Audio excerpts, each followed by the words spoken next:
And we're live. Hello. Sorry for the wait, y'all, but we made it. One more day. How are you doing tonight? How is everybody? Thank you so much for coming, y'all. I'm gonna lead real quick with a content warning here, because today we're gonna be doing some medical horror, and we're gonna be dealing with some pretty heavy topics. Sora has also pinned a content warning in the chat for people who join later. We're going to be talking about pregnancies and pregnancy loss. And, well, you saw the title of the stream. It's Fetus Mimic, so you know where this is going. If that's something you're not okay with, feel free to skip this one. That's completely okay. You're completely excused to go do something else and take this one off. Okay? So, with that warning out of the way, welcome everybody. Hope you're doing great. Thank you for coming. Sora, Siphon, Gabble, Lilith, Pyro, Hey Nerdy Wizard, Victor, Outpost, RGV. Oh my god, everyone's here. Hello everybody. Hey, Thinkulum.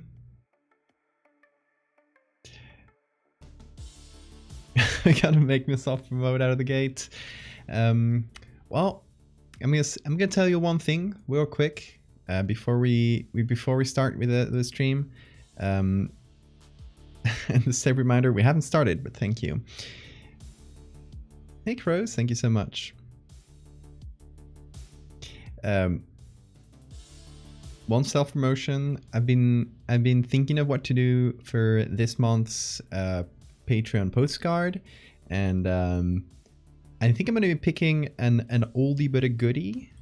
I actually made this back in 2021, yeah. So it's 2 years old now, but I posted it like way later, so it'll look newer to most of y'all unless you saw the stream where I made it. But it is, hold on, let me just put it on screen. If I find it. It is the Black Hole Sun, which, if you're not familiar with it, I'm currently trying to find it among my million documents here. Here it is. This will be the design on the postcard with some text, but this will be the base design. I still haven't finished it, so you'll probably see that in the next few days. So if you're interested in having a postcard with this design, though, you should probably hop over to my Patreon. And that does it for self-promotion.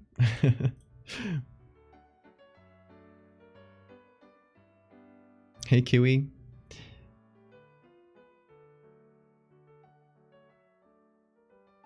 Happy late birthday. That's very late already, but I will take it. Yeah, last stream was my birthday stream. We had a lot of fun. We made some collaborative drawings. Everyone drew on the same canvas, and it was a lot of fun. But today we're switching from that more jovial theme to something a bit more evil. I think the last medical horror thing I did was like possibly the grossest I've made. We're not gonna go this direction for this one. I'm not gonna make, if you're worried about all the content warnings, we're not gonna be doing anything explicit, anything gory, anything bloody. Okay? We're not gonna be going that way. But the concept of it is pretty nasty conceptually.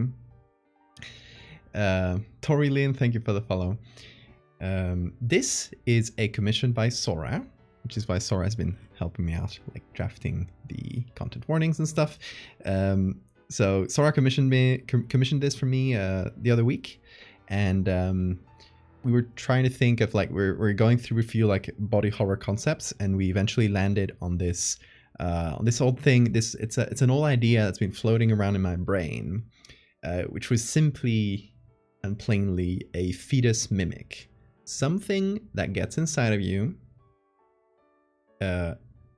makes your uterus think it's pregnant, and literally kind of like hijacks the concept of like pregnancy to feed itself, and just like grows huge. And then I don't know how this ends. I don't know if this is like a chest burster situation, like Alien, but we're not gonna be doing that. We're not gonna be showing the possible aftermath. We're just gonna let people imagine it. The idea I have here is doing something pretty similar to the brain wasp. Where's the brain wasp, so I can show people who don't know it, which is also like a pretty gross concept and a pretty like fucked up body horror thing.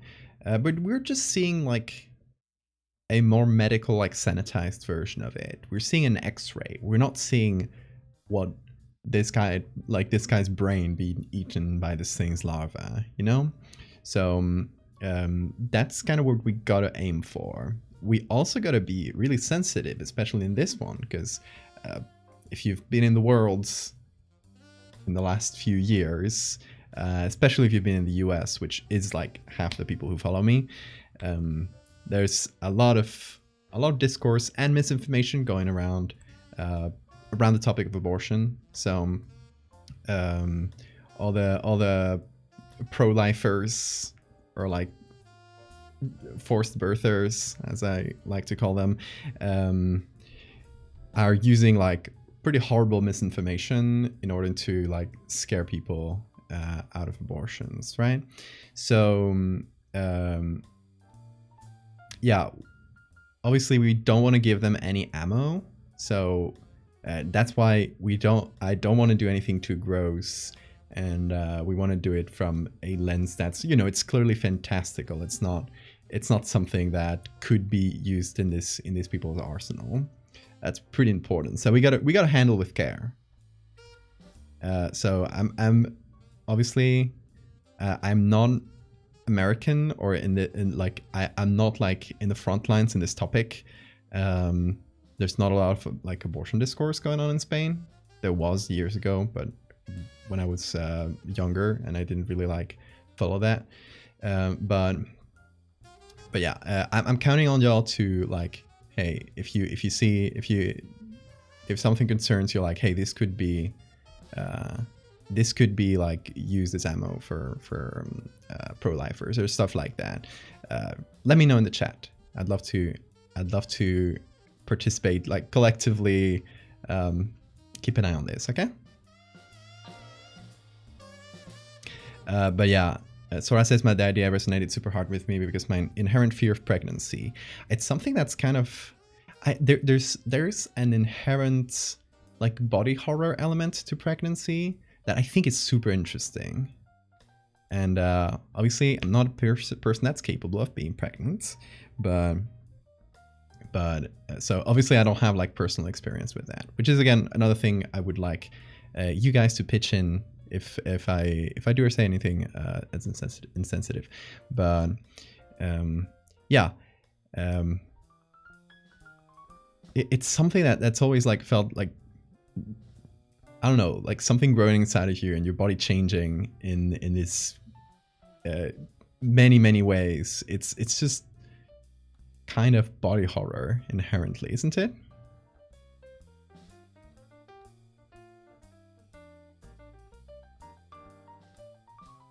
Val doesn't want the situation where transphobes look at an Omegaverse pregnancy diagram. What? I had no idea about that, Lilith. What happened with that? I give Val explicit permission to add something completely ridiculous to the piece, so it cannot be used as ammo.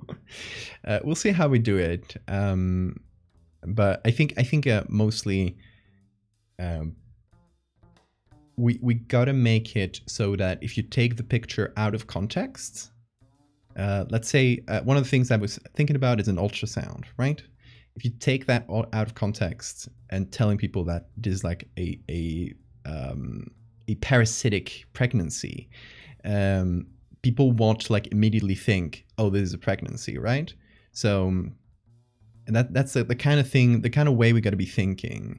Is like not exactly how I present the story exactly, but like how people could take these images out of context, which is how they, they can be used as misinformation, potentially. That's what we don't want to happen.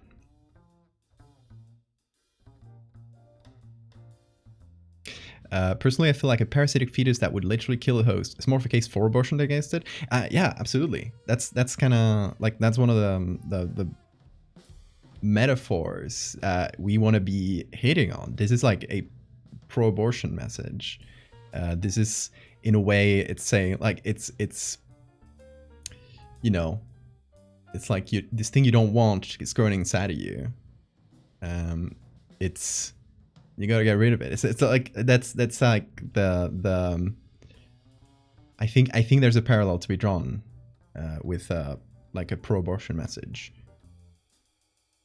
That's what we want to aim for. I'm sorry, this is not a political stance. This is just like a human rights stance.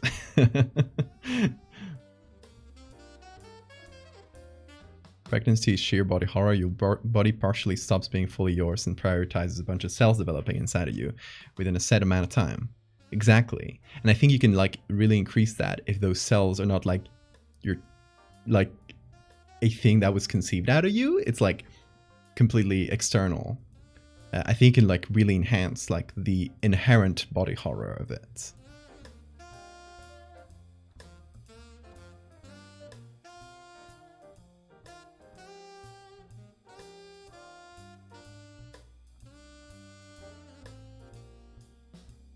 So, okay. Let's read the Omegaverse thing. If anybody in chat doesn't know what Omegaverse is, you're blessed, and you should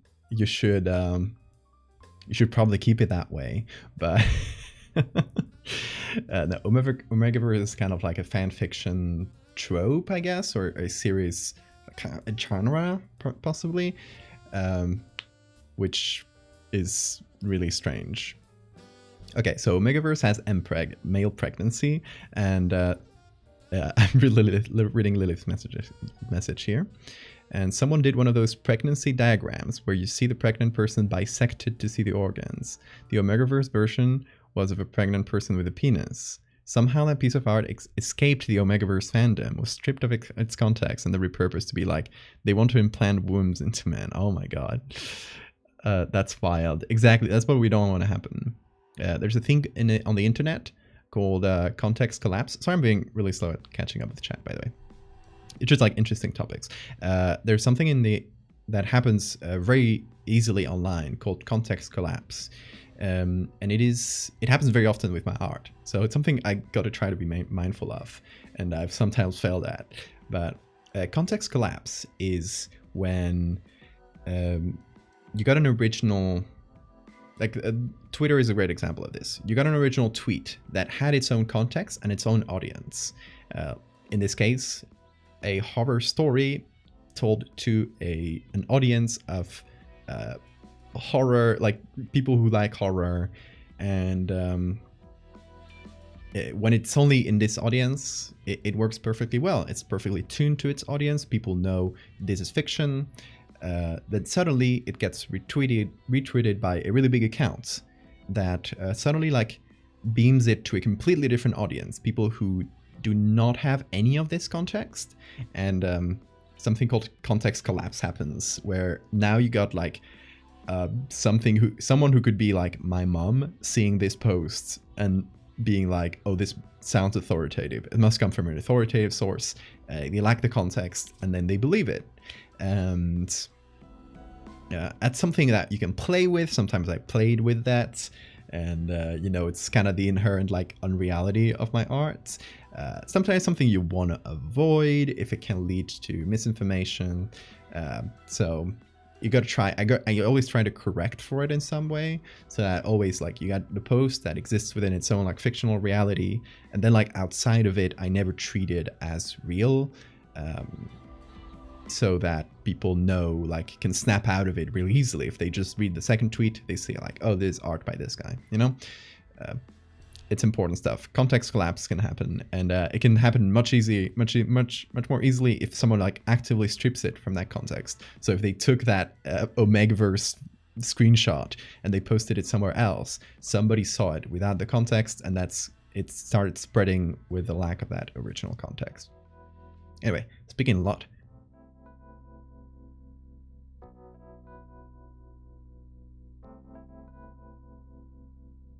Your mom literally had a random 1 in a million genetic freakout and made her otherwise healthy body attack itself / the fetus. Fun stuff. Oh yeah, that can happen.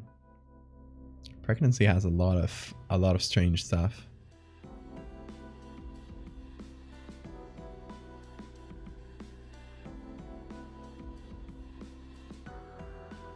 Is that guy who sang about wanting to be an SNL cast member a good example of context collapse? I am not familiar with that, but I would like to hear about it.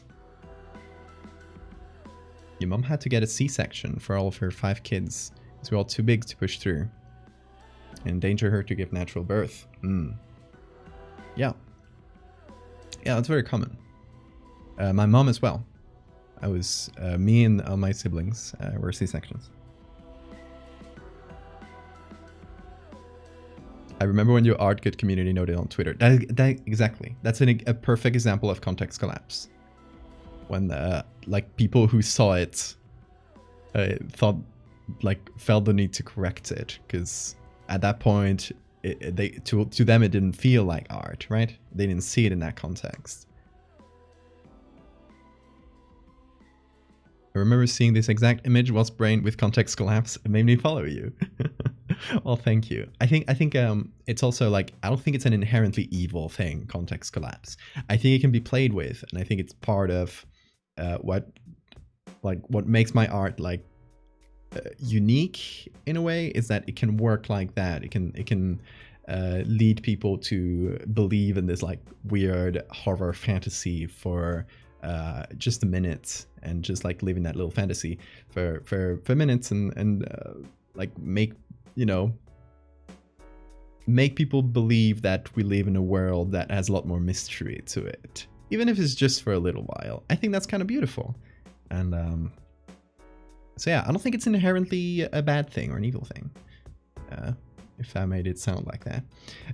I also missed a bunch of follows because I've been speaking so much. Toby Pesta, Bumble Vorby, and Tahoo. Thank you guys for all the follows. Really appreciate it.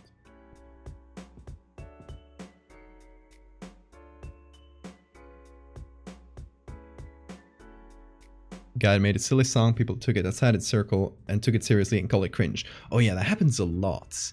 A lot of what we call like cringe culture is like people actively making a joke and then it being taken out of context and being taken as serious. That happens so much. 3-1, thank you for the follow.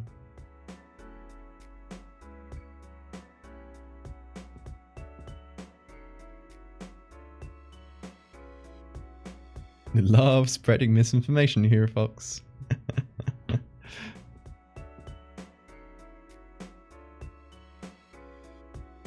You gave your mom an infection because your nails were hard. Oh no.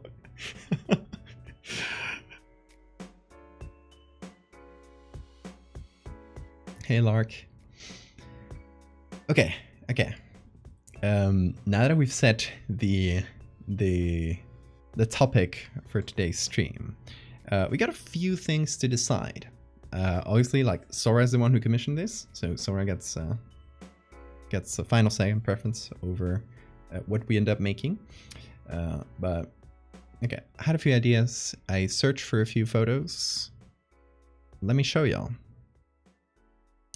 Okay, I was looking for ultrasounds because this sort of thing is just that like a really like a imagery that like that sort of like 3D ultrasound is like very readable for people who are not medically trained, and also can show us like the inside of it better, you know, like 3D ultrasounds, 3D echographies. I think ultrasound is the better term. Crows and Bones, thank you so much for the follow.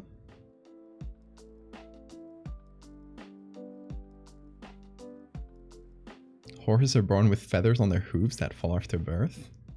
Ooh.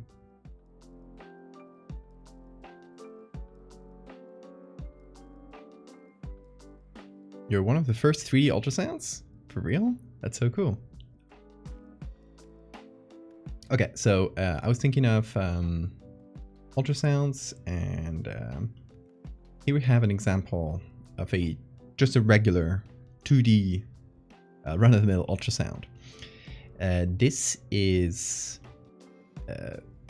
if you see the baby like this, it's really easy to tell that you're looking at an ultrasound of an unborn fetus, right? But if you see it in any other direction, ultrasounds are like notoriously hard to read. You got to be like a trained professional to see what to interpret what's going on in an ultrasound, because you got to think like everything's moving. It looks like this, or this is a heart. That one's pretty easy to see because you can see the valves. But it looks like this when you do an ultrasound. It's messy as hell. It's grainy. Everything's moving around. It's hard to tell where you even are when you're holding it. So seeing an image of an ultrasound can be extremely hard to read. And in this case, we got an embryo. This is pretty easy to see because we can see the skull and the face. Right? But we're not going to be doing a human or anything remotely looking like a human. It's going to be another species parasitizing you. So that's going to be really tough to sell, really tough to read for people who are not medically trained, even for people who are medically trained, because it's hard to even know what you're looking at. Also, hey everybody, it looks ecliptical data hex, howdy friend. Hey everybody, thank you for the follows. Yeah, 3D ultrasounds kind of look like clay. They do.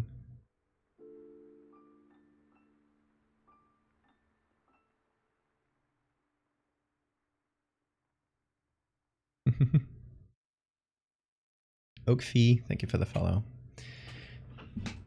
So I'm leaning towards 3D ultrasound and drawing, just like drawing the new shape and using. Okay, so if we take this, this is a really small picture, by the way. There's nothing better than this. 3D ultrasounds are just really low quality. This is what you get, you know. But that's fine. Like that's as high quality as it's gonna get. We'll work with that. We can take one of these as a base and then draw our own thing, kind of just in a simple like 3D way. Give it a gradient map and then apply textures from the real image on top, so it has that clay, like grainy surface. That's a pretty solid option right there. 3D ultrasounds look like a pantyhose over the face. They do. They kind of smooth out all the jagged edges. So for example, all the fingers, they melt together, you know, and they meld with the face, because it doesn't catch like all the little corners and the nuances. It just gets the big picture. And you get fish. Oh, I was expecting an ultrasound, but that is a fish getting an ultrasound. Well, a pallid sturgeon gets an ultrasound to determine the sex and maturity of the fish. Well, there you go. Fishes get ultrasound.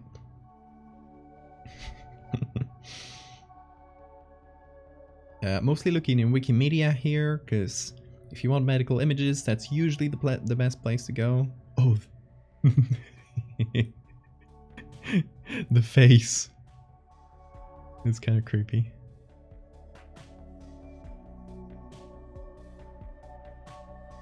Okay, here we got another 3D one. Here we have a close-up of a face. Oh, right behind Bean here. I'm gonna open all the 3D ones, because that way we can take only one of them as a base, but we can use the rest for like texture.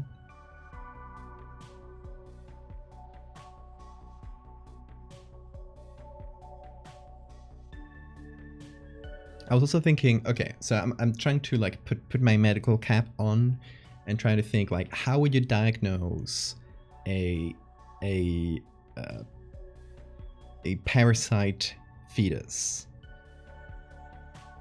And when you're trying to identify it, you don't know if you're seeing, like, if the person's going to be going through like a sort of pregnancy. So you don't know if you're, like, you can't do an x-ray, because x-rays, it's just not something you do on pregnant people. They can, the radiation can like really like mess the DNA. Like, radiation causes mutations, right, on adults, but on children and on fetuses, it's the danger of that is increased.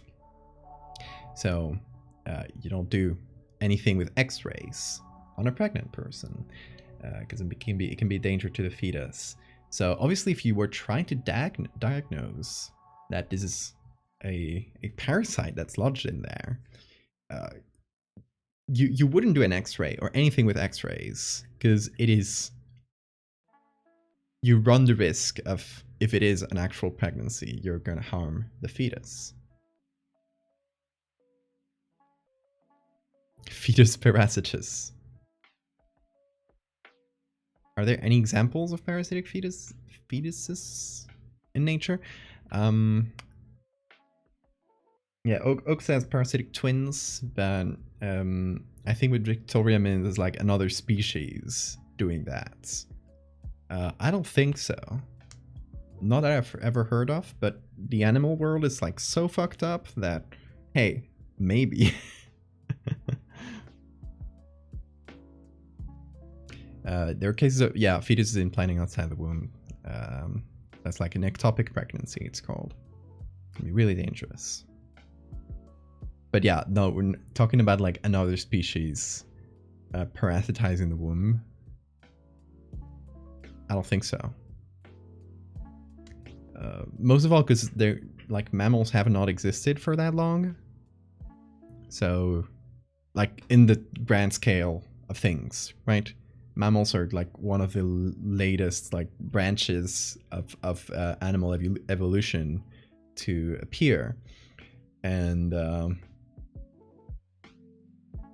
maybe there hasn't been enough time for an animal to find that strategy. Because I bet there's parasites of eggs that get inside the egg, just stay in there and eat it from the inside. I bet. Cuckoo birds. Yeah, cuckoo birds are fun. I've been trying to apply... Okay, so cuckoo birds do a thing called like nest pregnancy. And it is... Nest parasitism, sorry. Where they will find the nest of another bird. They will destroy its eggs, or like literally throw them on the ground, and lay their own eggs on their place. And they will, like, some cuckoo species or like subspecies will imitate the specific eggs of a specific species they parasitize, so that the mother of that bird does not know which one is the parasites.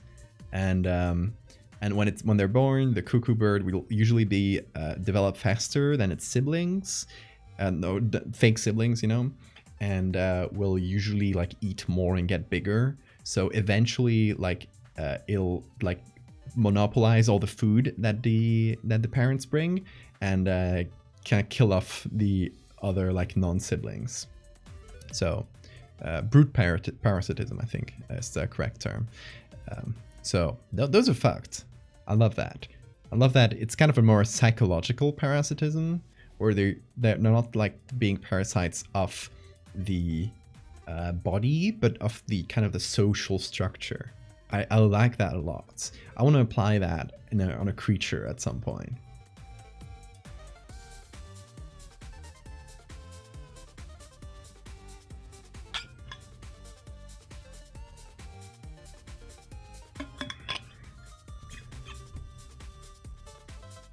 Tarantula wasps are fucked too. I love them.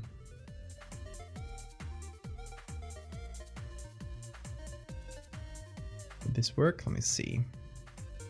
Hey, Cryptid.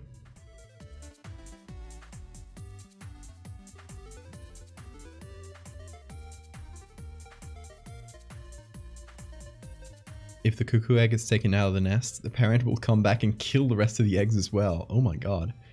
That's bloody. Oh, I like that. You know, you might be onto something, Sora. If we have an image of a 2D ultrasound, but we put it in a clearly like ultrasound machine,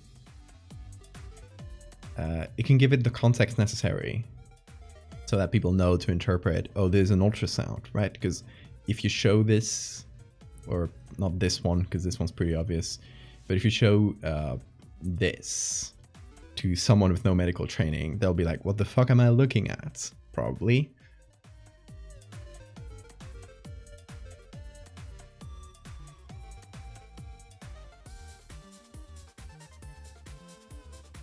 There are parasites of crabs that kind of do something like that. They replace the crab where the crab would keep their eggs, and the crabs take care of them. Really? Ooh, do you have the name for that? Saculina. Let's see.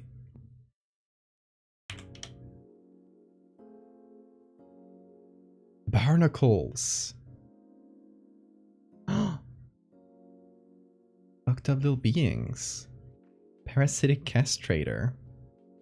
They belong to a group. Okay, the adult sperm resembles to the barnacles that cover ships and piers. Yeah, recognized as barnacles because their larval forms are like other members of the barnacle family. The prevalence of this crustacean parasite in its crab host can be as high as 50%. What? Okay, there's a whole article called Parasitic Castration. What? It's called a strategy. How is this beneficial to the parasite? Can be compared to the parasitoid strategy. Both parasitoids and parasitic castrators tend to be similar to their host in size, whereas most non-castrating parasites are orders of magnitude smaller than the host.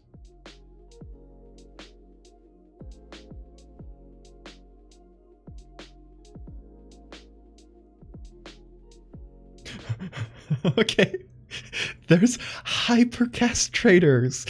What the fuck? What is this? What is this creature? You've thrown us into a Wikipedia black hole. Oh my god. I would hate to be a sort of marine animal. Yeah, truly.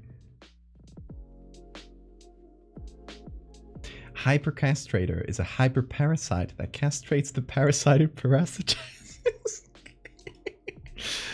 Oh god. That's so fucked. It's a microscopic, so there's no...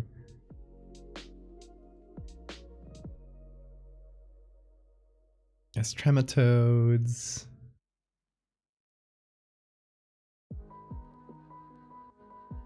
Huh. There's a type of isopod that attacks barnacles. Okay. Drains the ovarian fluid. Ugh. Oh, and there's twisted wing flies. I remember twisted wing flies. They get inside bees and wasps, I think, as well. And they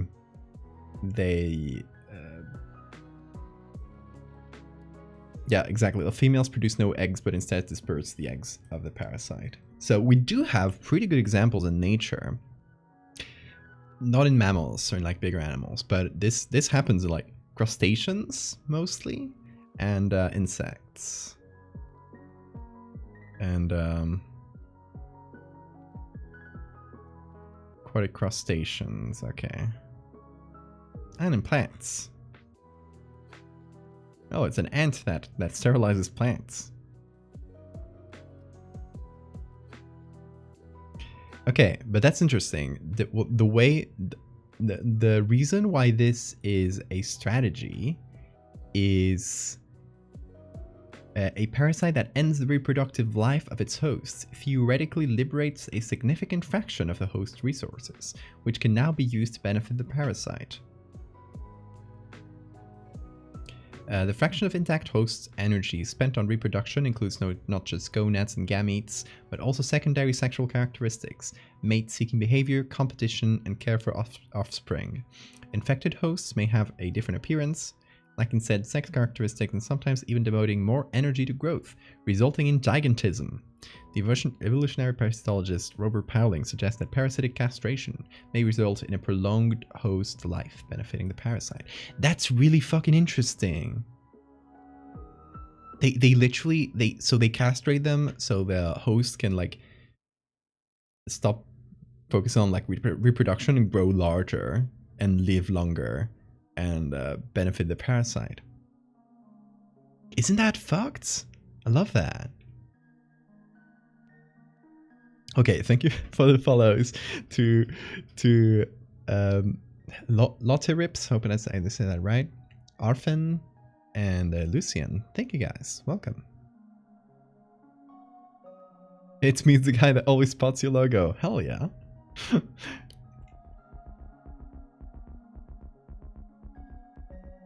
The isopod that it's fish tongues. Yeah, I did a human version of that a bit ago. Let me show it to you. For those that didn't see it. It's here. What's that? My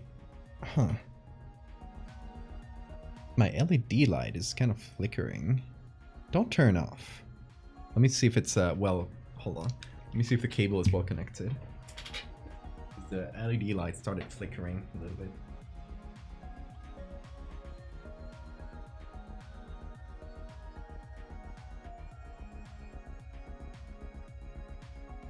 I think it's better. Yeah, I think it was just like the cable was a little loose. So hopefully it'll stop doing weird things.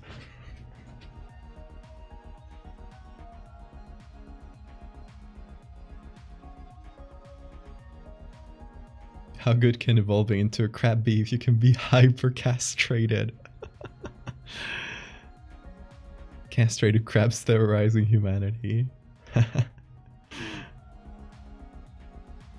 Thing that always makes my tongue hurt.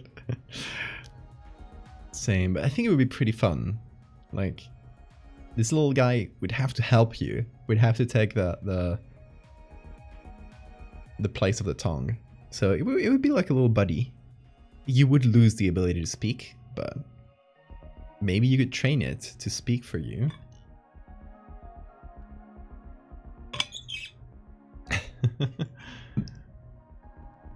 Baby crabs and baby barnacles look similar? Oh, interesting.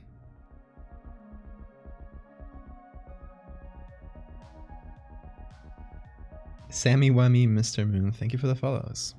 Lots of new folks today. Great to see y'all.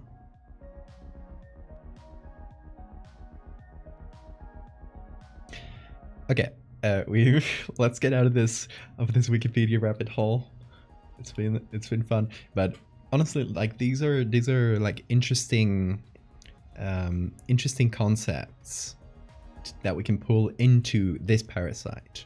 Since we're getting like new folks, since we describe what we're doing today, let me just repeat. Today's topic is gonna be a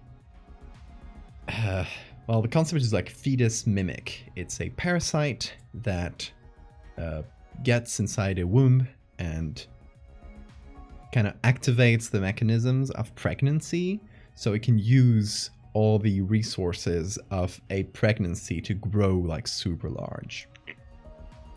I'm thinking a worm. I'm thinking like a worm makes sense to me in that regard, and it just grows super long or just like really wide. And then I don't think we'll be describing how it gets out. I think we'll leave that up to the imagination, because I think both options are equally as horrifying.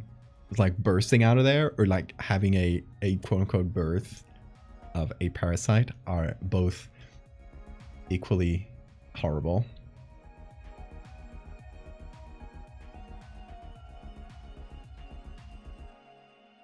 Okay, let me see what you got, Sora.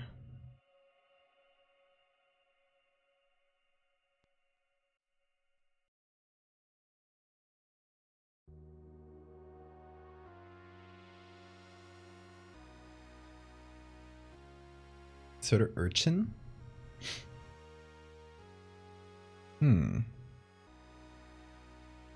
Urchin would be very spiky though, right? Like, feels like that would hurt. Unsplash is trying. Unsplash doesn't have a lot. I prefer the one you sent before, because there's not around fluff around, like, not as much fluff like around the main focus. So let me download this. It's also pretty big, so that's good.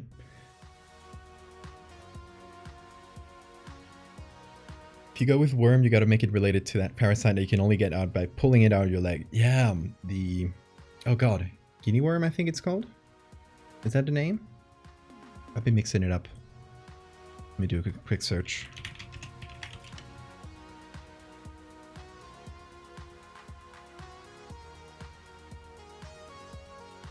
Yeah, that's the one. Guinea worms. The thing it's called Dracunculiasis. Dracunculiasis. I don't know how to pronounce that.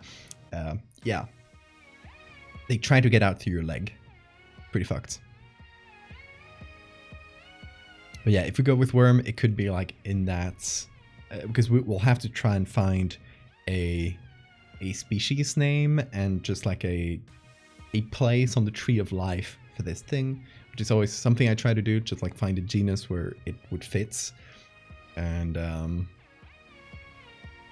I think that would be a good genus to put it in. If not its exact genus, like a neighboring one. It was like parasitic nematodes. And yeah, I was also thinking of fasciola. I don't know if that's how you say it in English. It's fasciola hepatica in Spanish. But the common liver fluke. These little guys.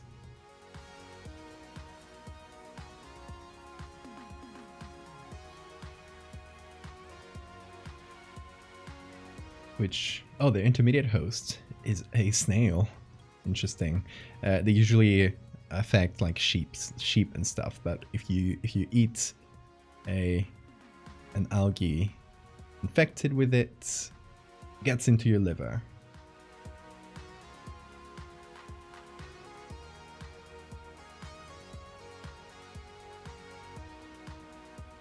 Bob Ross is also live. Oh, yeah, there's a channel that is constantly like 24/7 streaming Bob Ross. It's not much of a coincidence because he's always live. yeah, he's dead, but it's a channel that just restreams old episodes.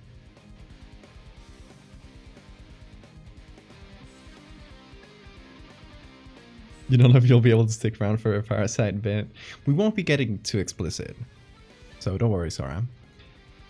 Okay, so let's go into Photoshop and let's figure out like the specifics of this. Oh, close that.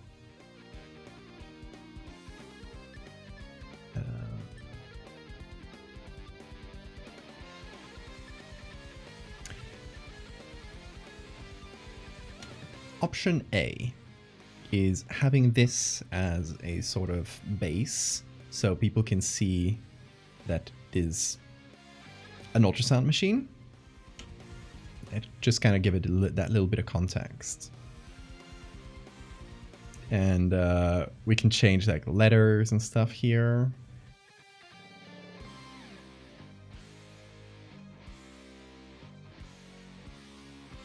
But hold on.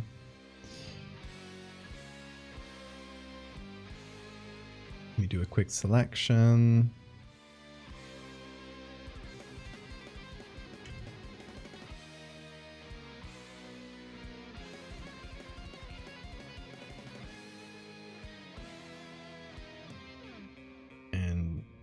Just do a little fill.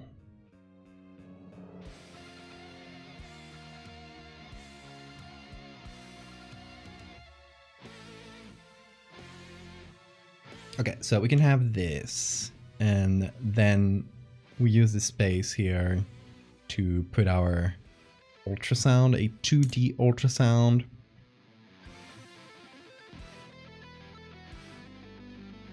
Yeah, that's fair, Sora.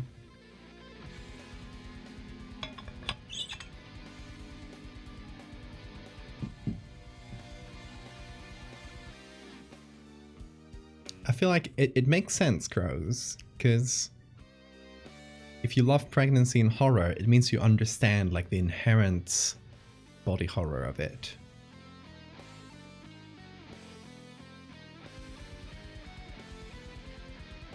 But okay, let's say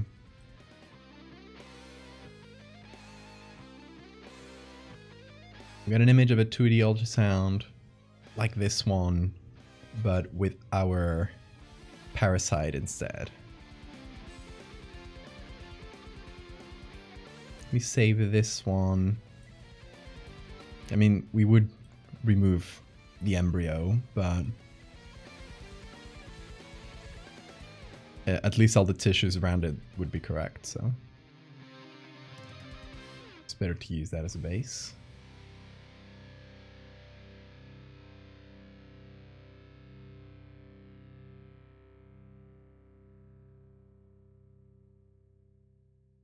I'm trying to see if there are any other good ones. Oh, here. Okay. Oh, this is so small. For real? Is this the whole image?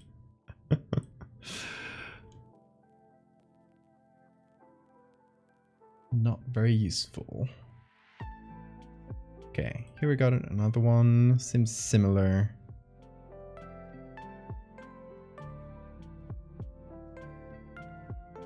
Most ultrasound images are pretty small because ultrasounds just don't have that much image quality.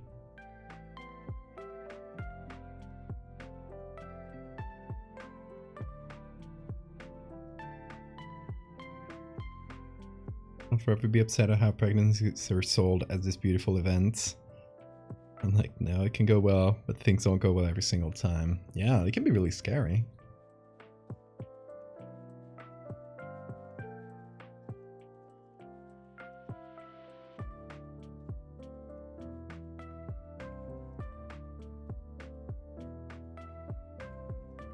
Where am I gonna hide the logo? Well, that's always the last thing we come up with. We'll see, we'll see. Happy photo, but maybe. Let's see.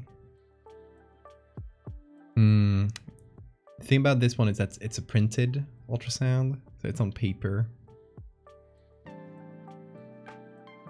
It's a bit like more smoothed over, not as grainy.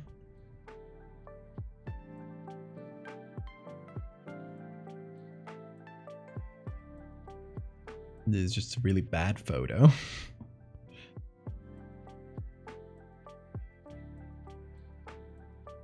What is this? An Ilias.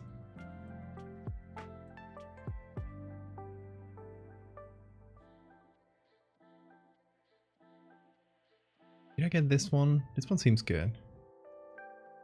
The 10-week embryo.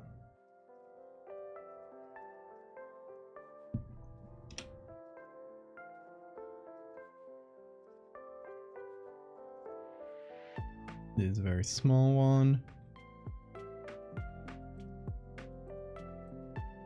Okay.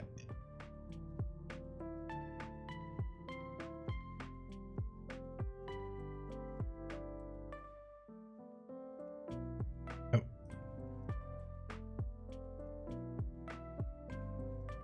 Oh, Kistiratideo. Oh, yeah. Those are fucked. That's probably the most horrifying parasite that like it gives me. That's one that gives me chills, because it's not really like a full-grown parasite. It's just kind of an egg-like stage of his life. You guys want to see some? How do you call this in English? Hold on. Okay, fair warning. We're about to see a really gross parasite thing. If that's not your cup of tea, you can look away, scroll down, and I will tell you when to scroll back. Okay, so that's the name of the species right there. Where's the... Oh. Wait, it's not in English?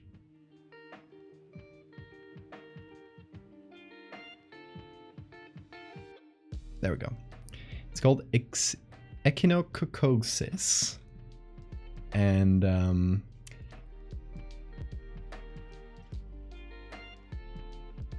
it's a sort of tapeworm that will be adults in the intestine of usually dogs and wolves. There's sort of like, it usually goes from dogs and wolves to sheep. So the wolf eats a sheep that has some of the cysts inside. Then the cysts become adults. The adults in the intestine will drop a bunch of eggs in the feces, which will, you know, when the wolf like poops in the grass, it'll just like stay in the grass. And then the sheep will eat that grass and get infected and get the hydatid cyst, usually in the liver.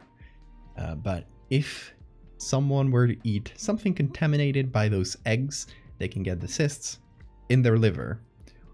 And usually in a sheep, you know, they don't live as long. So it usually won't grow as big. But in humans, obviously we don't get eaten by wolves typically. So the cysts will just keep growing and growing and growing. And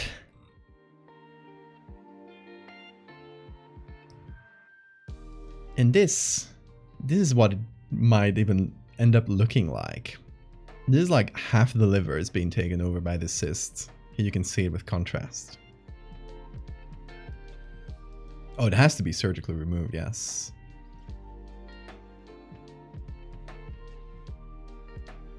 And I'm kind of like hesitant to show y'all pictures of the cysts, but let me look it up on my second screen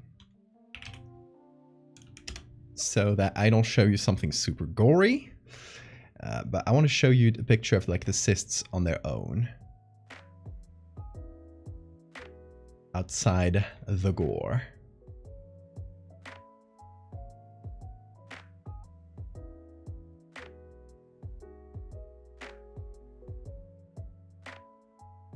Okay, here they are. That's a picture.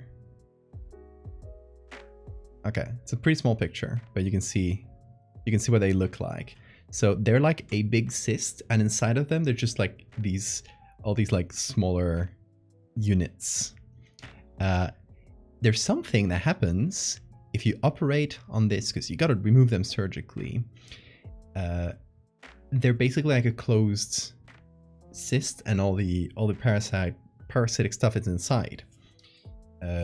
If you accidentally pop these balloons during the surgery, it's full of liquid, and that liquid is full of all the parasitic cells. When your body detects that, the immune system will go into overdrive, and you can have what's basically like a huge allergic reaction. When your body's like just like going crazy trying to kill all these parasitic cells. So if you accidentally pop one of these balloons during surgery, you're very likely going to kill that person. So it's a super nerve-wracking thing.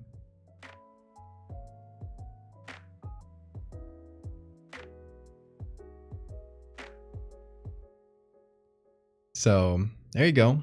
That's a hydatid cysts. Hydatid cyst. HYDATID. If you want to look that up on your own, you're free to do so. If you interpret this picture, hold on. It's a polycystic ovary, says here. I can see the cysts. There are these little balls here. When you see something dark or black in an ultrasound, it means it's filled with liquid.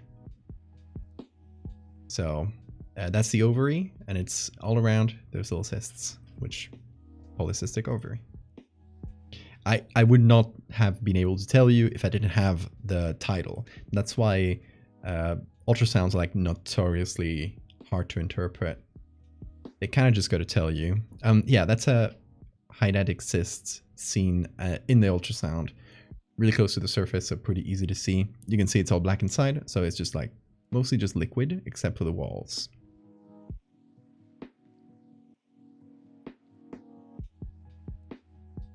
Poor tapeworm, nobody likes it. I like them.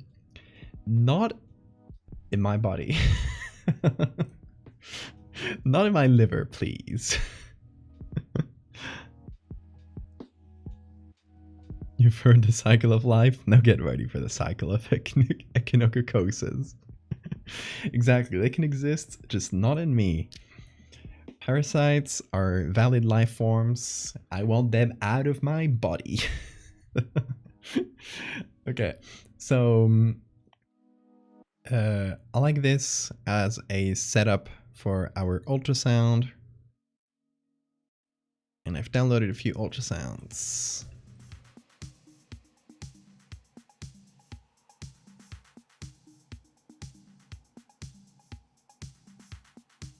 It's a pretty big embryo, 12 weeks. This one's 10 weeks, and it's a bit of a wider view.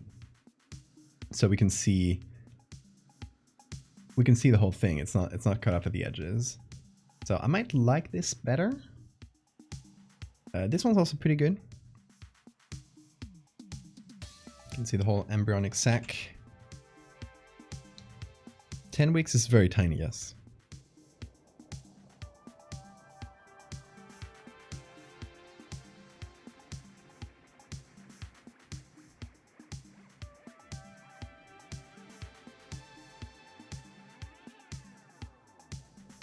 So we could have this here. I'll definitely like maybe make it a little bigger in the screen and move the measuring things away, because in the original it's just like taking over this little corner of the screen. It's like, what happened to all this screen real estate?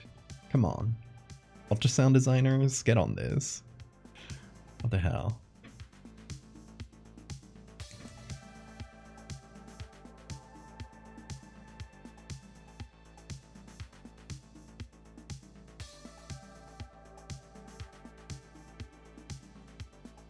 So, okay, that can work. This might be a little better because it's a similar style of ultrasound to the one we got originally. So it does fit a bit better. I don't know what any of these numbers mean. I mean, frames per second, I know, and this is probably power, and frequency and stuff, but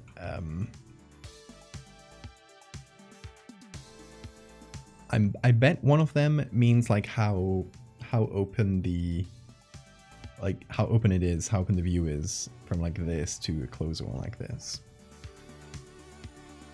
So we'll go for something similar, so we don't have to mess with the numbers, because otherwise I would have to learn how ultrasound machines, and this is not something they teach you in med school.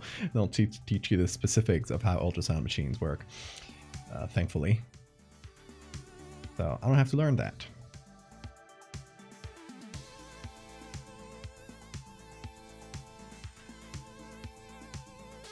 This one doesn't work. Let me see.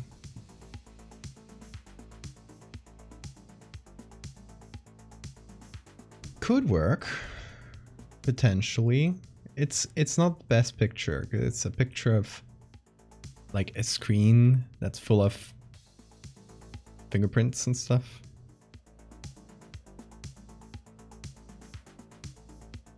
So probably not the best there, but be a backup.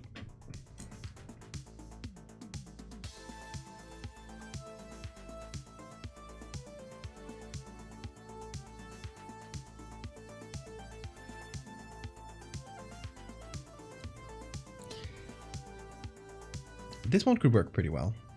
We would have to move this a little bit to the right. That's no problem.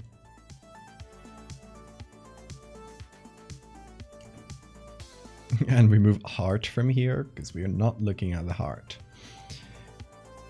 Okay, my main concern then is taking this as our... That is completely the wrong one. Oh, I guess I dragged all 3 images. Okay. Okay. Taking this as a base. How do we put a worm in here that is recognizably a worm? It's the idea with the fetus mimic. Gets inside the uterus, pretends it's a fetus, and then basically hitches a ride. Creates a fake pregnancy to feed itself. Oh, Arfens, don't worry. That's for way later. For now, we gotta figure out the thing we're gonna put in. I was just testing if it will work, like size-wise. There's gotta be ultrasounds of worms. I bet. How do you get the brain parasite to look like that? I don't know. I remember the specifics. There are, and I hate them.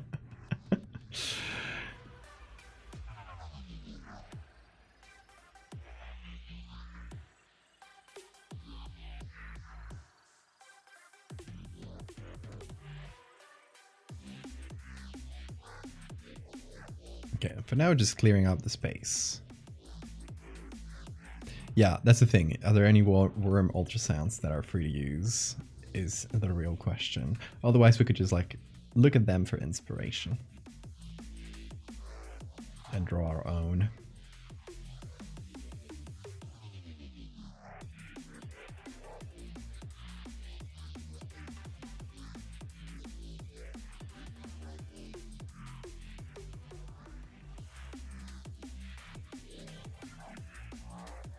Because obviously we can't just use a photo of a worm. Ultrasounds don't work like that. They get you a cross section and not a photo. So,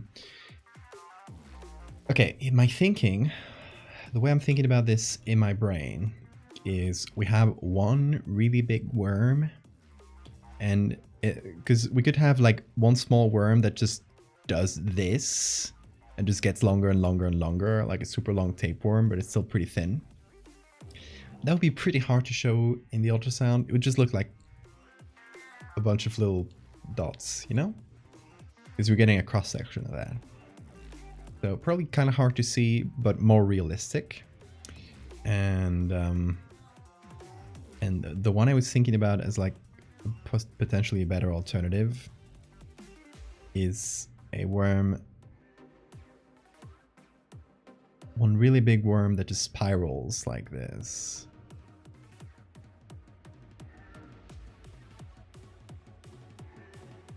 So we're getting, when we get the cross section, we get like the full spiral or partially the full spiral of the worm, just like twisting around itself.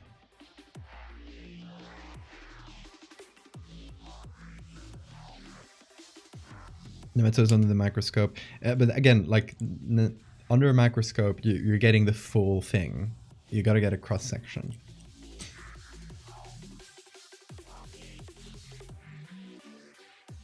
I do like this one a lot. Looks like some sort of squid if you squint. Not a squid, a jellyfish. If you look at this, and like tentacles. Bean is so sleepy tonight. He has barely moved an inch since we started. And before, he's been sleeping all night. But we're still fans.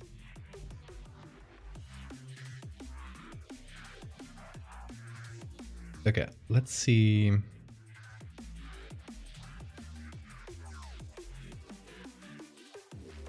Nematode. Ultra Sound. Okay, this is look for all licenses. No results. Okay, fair enough.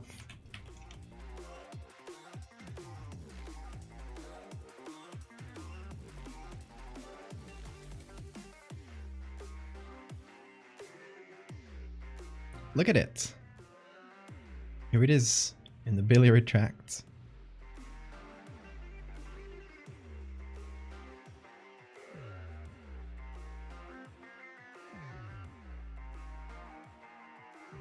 Look at them. Aren't they fucked? I love them.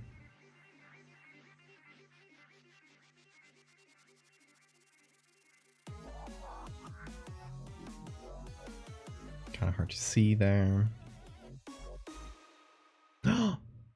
What? Oh no! They ate the bug! This is so sad. Poor thing.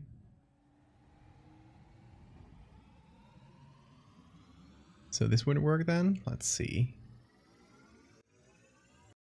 I think maybe for texture, but it wouldn't...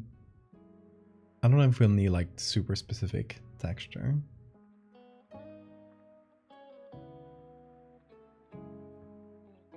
If I give it something like this. I think we might be able to, yeah.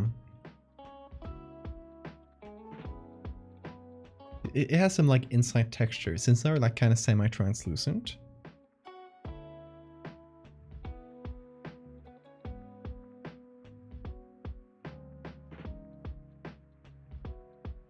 Hey Pyro, you were here before, weren't you? Good work.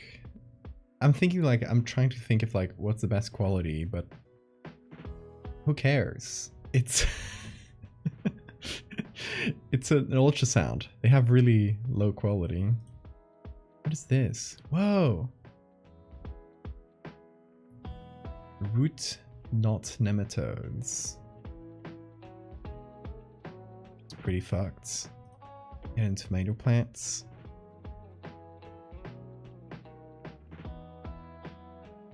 Anyway.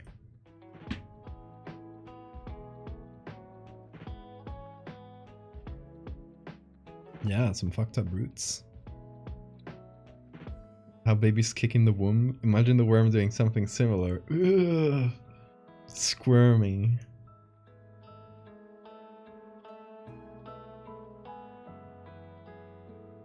Okay, let's see in here in some Wikimedia. Just nematodes, no restrictions. What is that?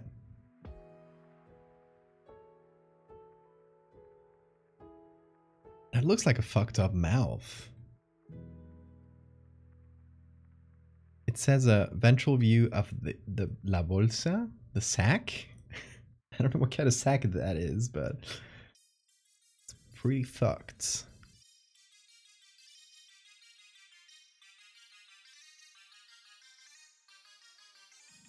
Oh, look at it inside here.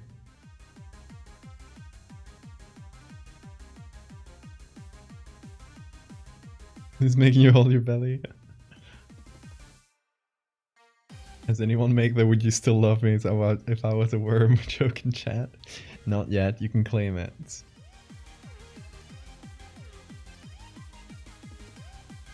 I fucked up worm child. Horsehair worms are so fucked. Okay, this is a really good one. It's already kind of twisty, but I would like it to possibly twist even further.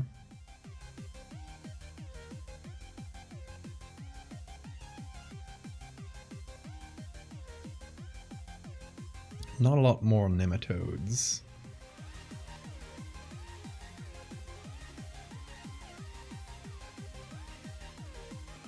There's a roundworm. What is this? Hello, you stick bug. They're blue? There's blue stick bugs? What is your purpose? Aren't you, as a stick bug, meant to look like a stick? Where the hell have you seen blue sticks, Jerry? Did not get the memo.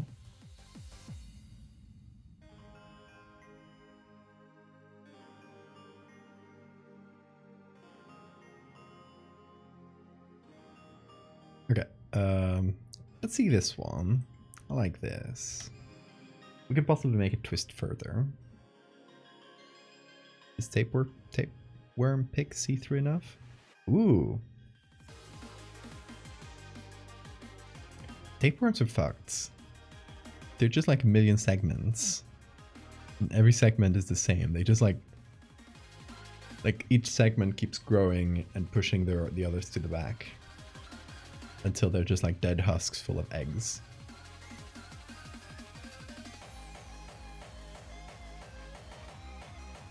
This one's CC BY, which is not the best license to use.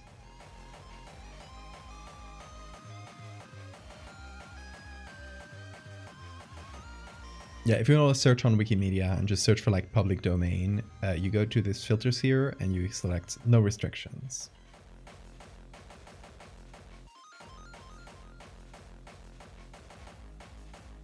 Okay, let's see. Let's plop that in here.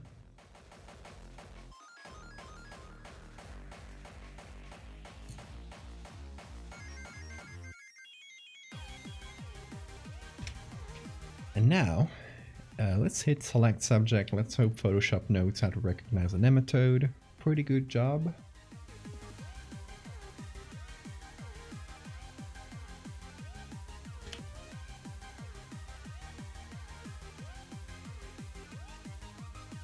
Okay, so that is in screen mode.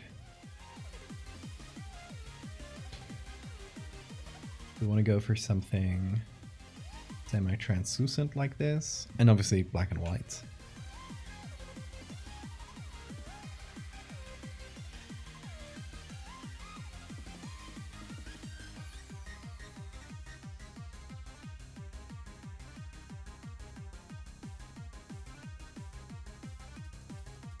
And we have to cut off the we have to cut off the tail here because it goes over itself and that doesn't make sense in a cross section. You regret looking up tapeworms? They're so fucked, aren't they?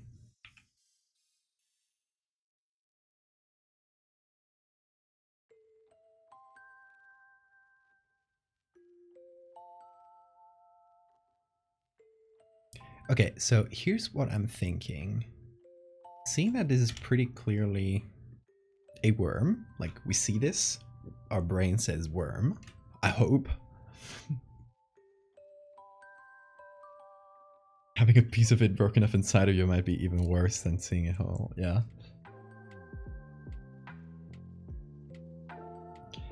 That's worm, indeed. Now, what if we make more worm by cutting off some chunks? Okay, so realistically, it would be extremely rare for a twisty worm to, if you get a cross section of it, to get something like this, like a perfect spiral, because that means that you just happen to be perfectly aligned with your ultrasound. You're just aligned perfectly with like the entire worm, and the worm is just like on a single, you know, just like really thinly put in like this, and it doesn't make any, like, realistically doesn't make as much sense.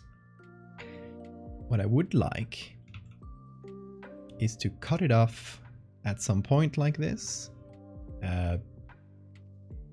draw some white around it, and do some copies of this, and take little chunks like other bits of the body. For example, I can take a little round chunk,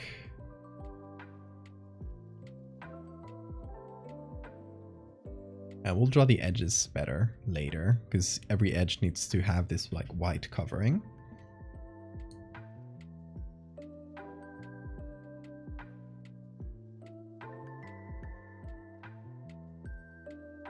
How would you remove this worm? Surgically.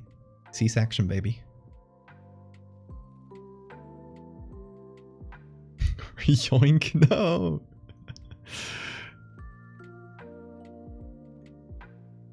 Have a good shower, Siphon?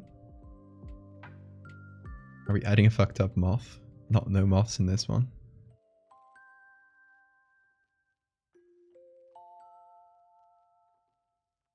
EMT courses and vet courses, nice.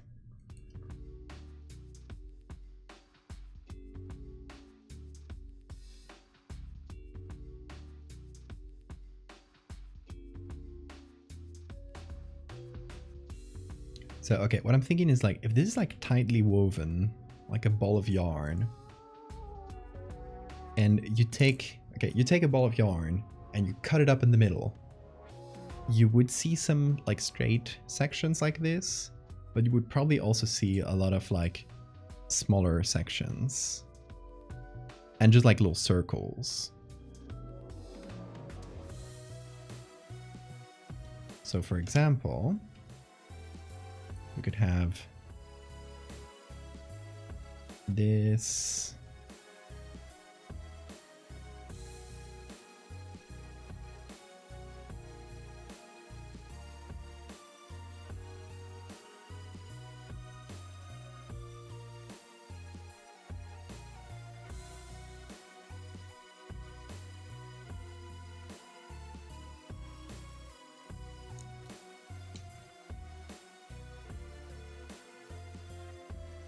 I'm thinking something here that could make our jobs easier. Let me see if I can manage it. So I do 2 inner shadows. The inner shadow goes on screen. It's white. 100% opacity.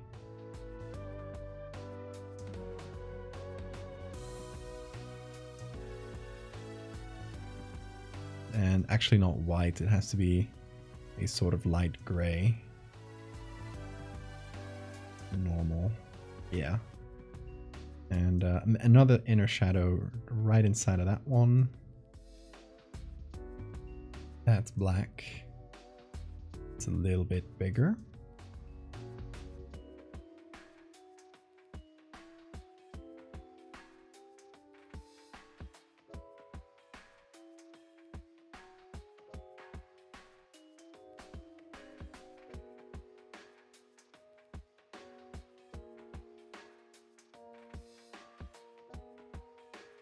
And then we do this. A little bit whiter here. And these two should create an edge that's pretty similar to the edges on the rest of the worm. Hopefully. We just gotta cut the edges of the worm like pretty clean. That way the width of the edge won't change as much. But if we cut it like less clean, like if we use a softer brush to cut it, it'll make a bigger edge and we can use that at the edges. Okay, I don't know if any of that made sense, but the idea is to have like an automatically made edge around it, so we can make a bunch of these much faster. A bunch of these little worm pieces. Peppa Gamer, thank you for the follow.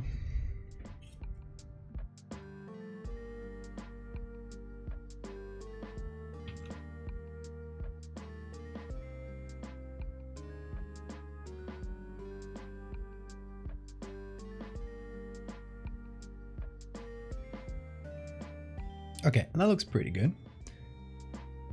So now we can take different little pieces of the worm, like just a circle, for example.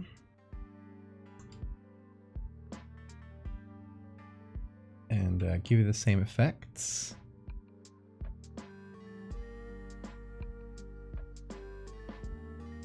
And let's just select a little circle around here. Boom. Bit too perfect, perhaps. So I'll muddy up the edges.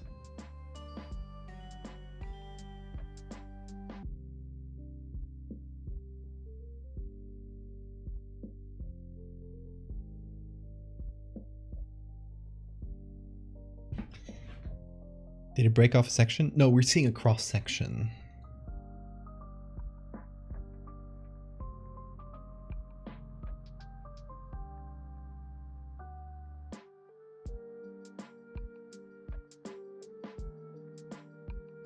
So it's like, imagine cutting up a ball of yarn through the middle. That's what we're doing. You would see a lot of little circles and little bits that appear separate, but they aren't. And this part I'm just going to draw because I don't want to add to our main worm that same effect, because it might actually mess with like the head and some of the other edges.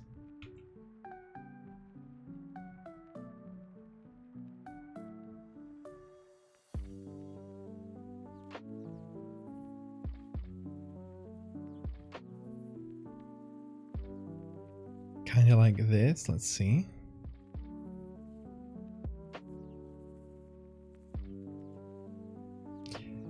I guess so, yeah. I guess if you could see every single little strand in the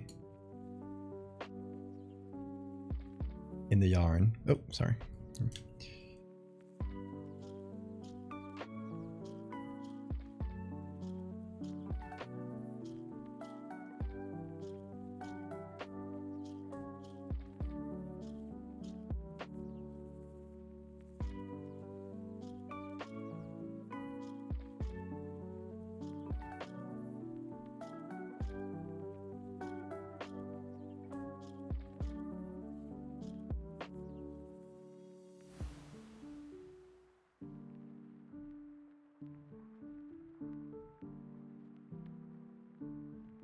Yeah, rubber band balls might see it might be a better visualization.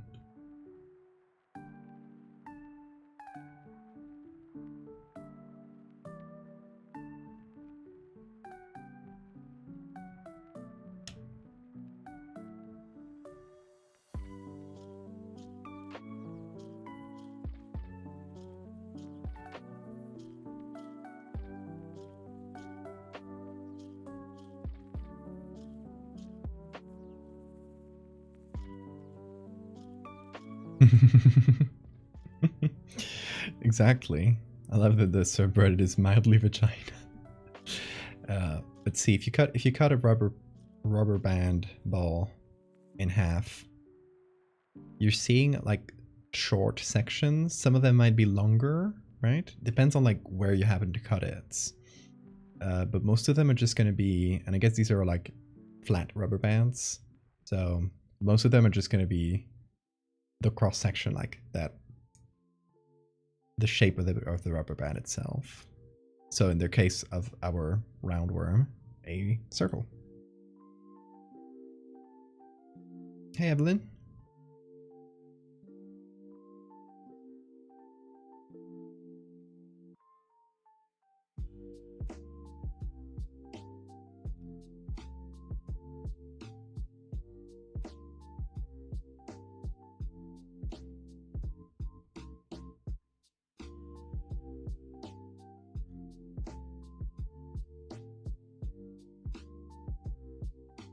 Okay, I want to do another little chunk here, and let's maybe get a little bit from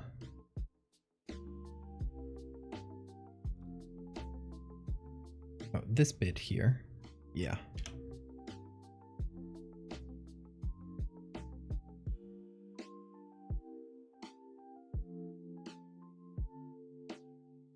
Maybe I'll turn it.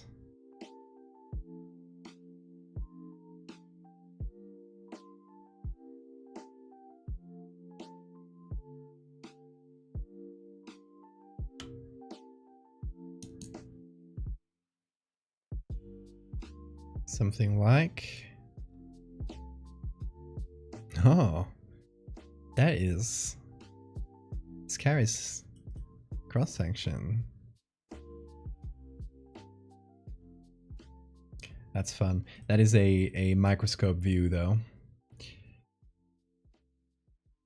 Which, I mean, could be used as a texture. It's CC0 too. Could be used as an added texture if it fits with the others. Oh. I keep changing to the camera view because I think I'm on the browser view, but I forgot to change it, so.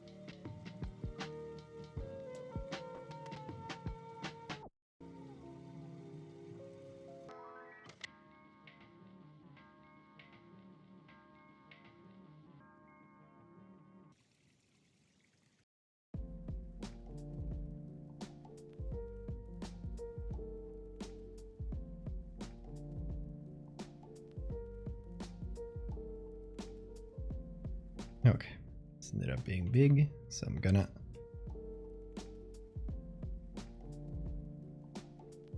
make it a little smaller.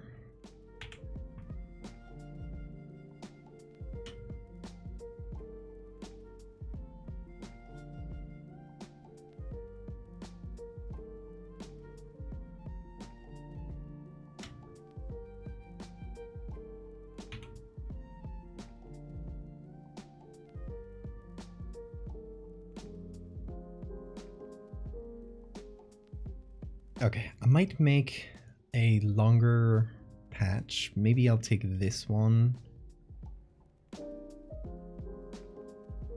and lengthen it to the sides. Just to keep the, even though it's probably not the most realistic to happen to catch a bunch of like long chunks of worm, I still want it to be readable as a worm, you know? If I do too many like little circles, it would probably look worse.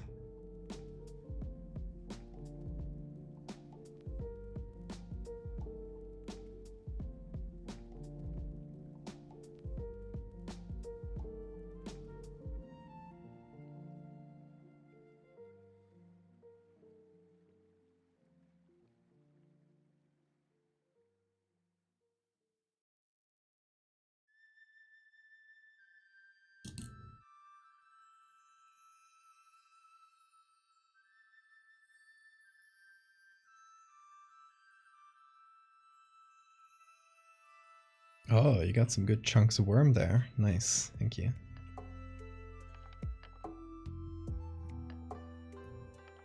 What does this worm feed on?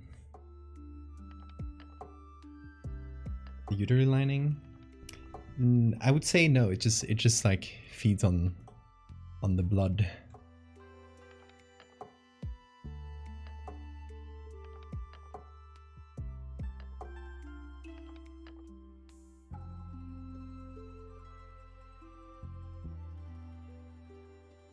Because, like, you know, the uterus during a pregnancy will create, well, a placenta basically. So this will create a kind of a, well, it will make the uterus create a placenta, and it will just feed on all the blood that goes there.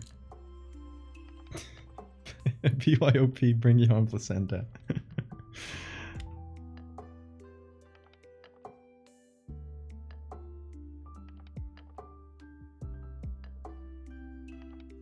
Okay, maybe we'll cover this little chunk here.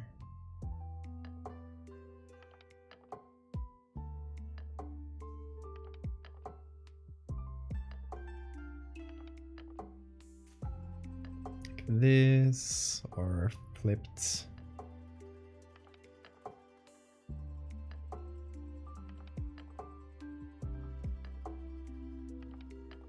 Kind of making it feel like it's a continuous, like we just cut 2 chunks of the same part. It keeps going like this, you know, like there's a continuity that if you were to see the full like 3D thing, you would be able to follow the whole body.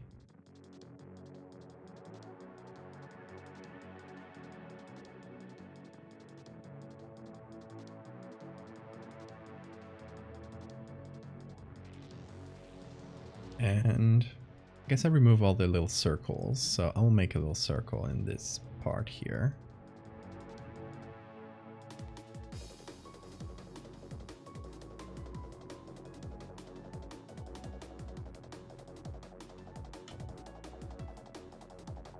Got dizzy? Oh no, Sora.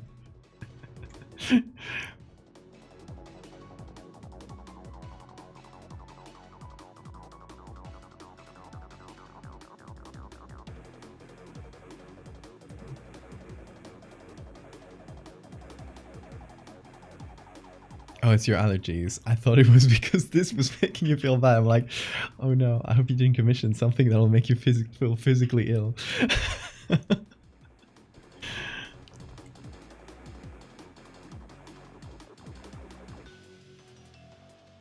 Look at little Bean. He's looking just like the worm.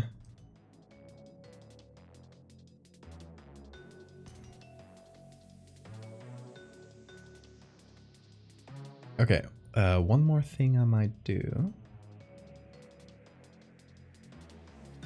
First of all, I'm going to pull everything up a little bit. Oop, I missed one. Pull everything up a little bit.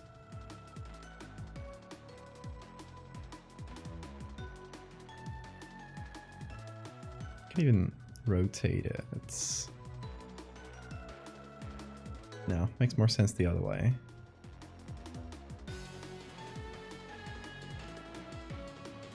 It's obviously like the worm is too crisp for the ultrasound, so no worries, we will make it look fucked up as well.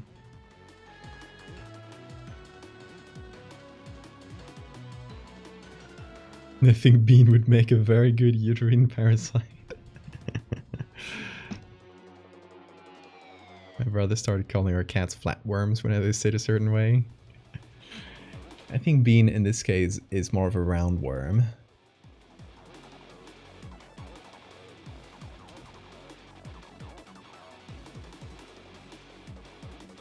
Okay, let's make a little like tapered edge for that pops out of here. Like we're catching a little bit of the tail or something.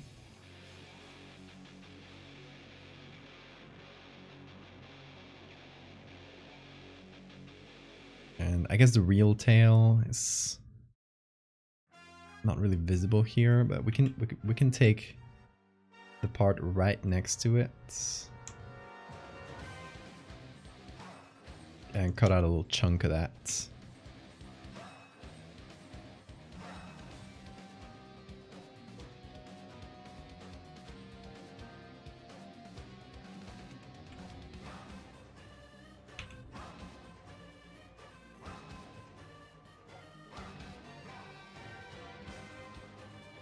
Oh, teach me a trick. Oh, super. You mind waiting until he wakes up for that trick? I'll make good on the promise, but he's so sleepy. Oh, wait. Oh my god. You just summoned him. You just summoned him. He's awake. Hey, Bean. Are you up? Hello. Oh, his eyes are still like half closed. Let's give him a minute. He's cleaning himself. I Pavloved him with the magic trick. I did. Hold on, let me get his toy. He threw it on the ground. This is a toy we've been teaching him to play fetch with. His objective for now, since he doesn't get like the gist of the game, his objective as of now is to pick it up and bring it to me. So that is what we're going to be working on. You got it, Bean? Okay, Come for it. It's here. He's a little confused.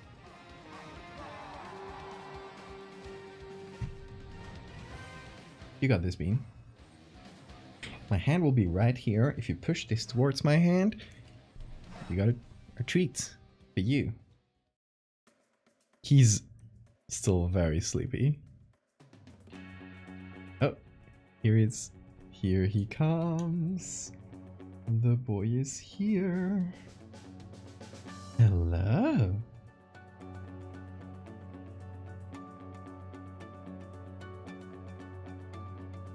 You want to play with your toy? Oh, he's going for it.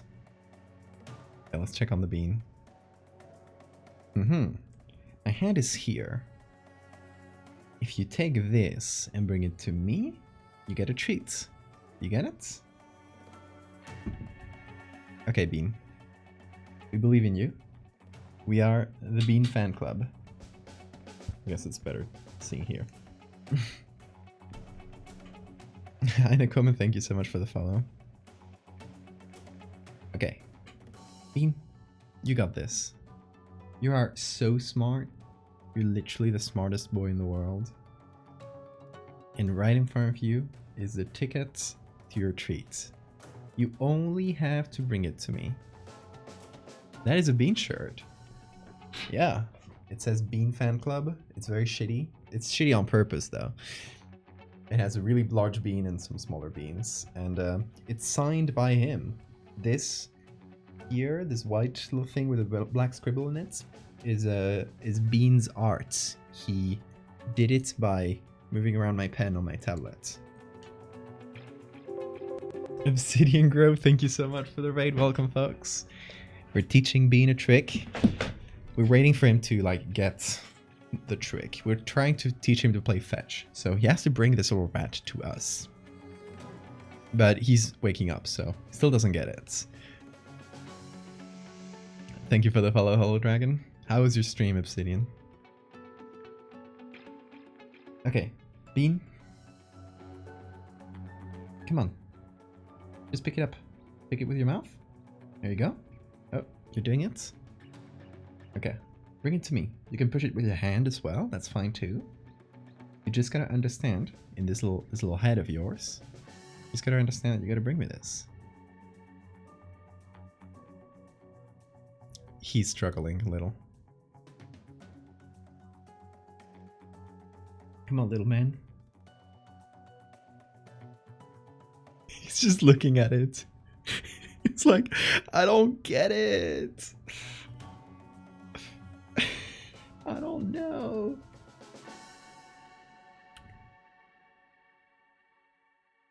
Come on, little bean boy. You know how to pick this up, okay? You know that. Will you bring it to me? Look, my hand is here. I'm gonna assist him. This will be an assisted trick. If you take your hand, give it to me. There you go.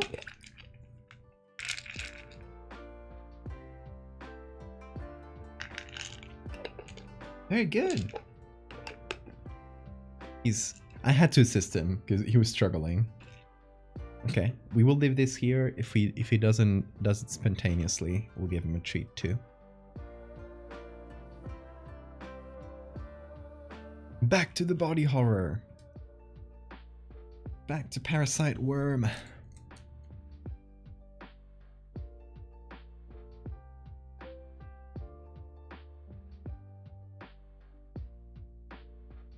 Surprisingly, like, such a simple thing as fetch has been taking a bit longer than jumping on my shoulders, which I thought would be a much harder thing to teach him. But he got the shoulder jump really quick.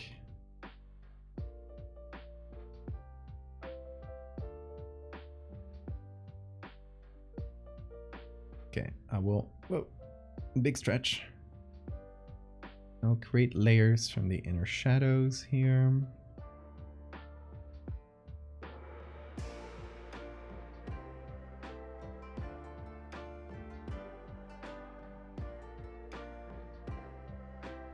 Create a much thinner edge.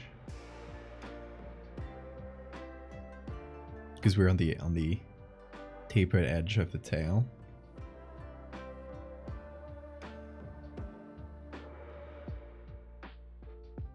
I guess so. I guess bringing things is not so natural to them.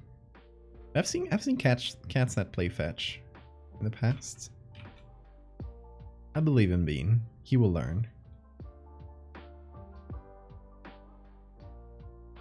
He's a smart boy.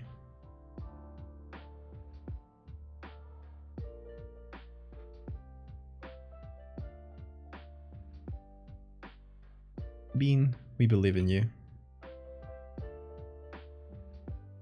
He's looking at the worm right now. It's like, what's that on screen? He's super curious. Look. Oh, he's following the mouse now. Okay, hold on. Let me do a little game for Bean. Bean? See this moving? Look at his head. It's a big thing that moves. Up, down, left, right. He's hypnotized. Bean, you will heed my commands. You will give Ed 1,000,000 little kisses. Now. It's working! It's working! Sundowner, thank you so much for the follow. You're doing some Coco Melon shit to me right now. That is what I strive for.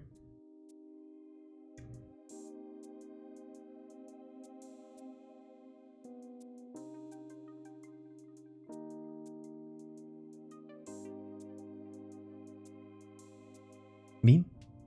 Yes? Oh yeah, it's working. It's working. Giving me 1,000 kisses. Just like instructed. I've successfully hypnotized the kitty.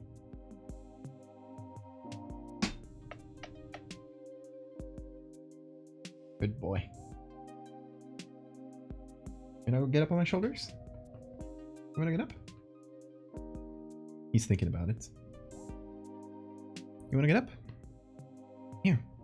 Come on. Come on. Come on. You get a treat if you jump up. You get a little treat. You just gotta do it. Okay. I will entice you. The funny thing is that treats are literally his kibble. They're literally his normal kibble that he eats every day. But since I'm giving it to him, he thinks it's the most special thing in the world. Come on. Up. Up. There you go. Go on. Go on. Come on, dude. You got this. It's here. Get your treat if you go up. Yeah, come on. There we go.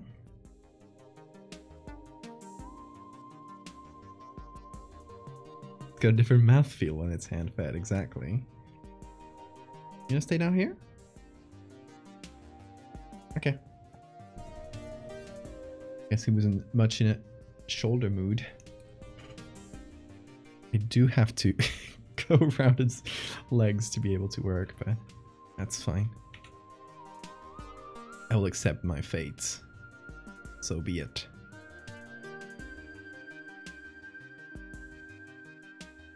What are you doing, Bean?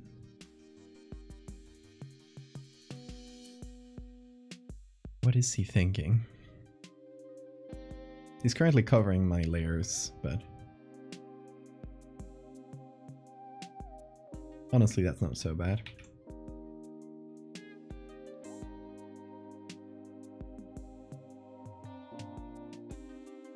Okay, now it's a little harder to read, but if you see this, do you still think there's a worm in this person's womb?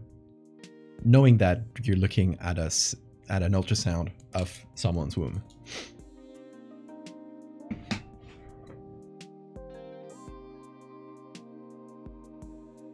Bean is currently super interested in this image. He's not usually so interested in my art, but I guess this one clicks for him in some way. He's also looking at the stream preview now. He's looking at chat. Hey, say nice things to Bean, because he's watching. He's reading everything right now. He's sorely disappointed in the lack of praise. Hey Bean, look. Look, they're saying I love you. They're saying hi Bean. Look at that. You see that? Yeah, it's true.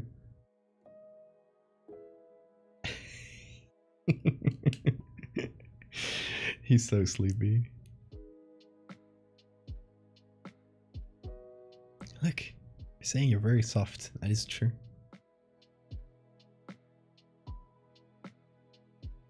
He's just looking at chat. Yeah, you see those little you see those little icons? That's you. That's Bean.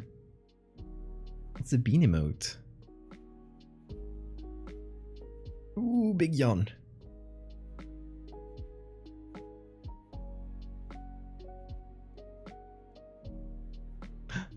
Look at them float. You see that? Wow. They float on the screen. He's so sleepy. I love it when he's so sleepy because he'll just stand around and gaze into the middle distance.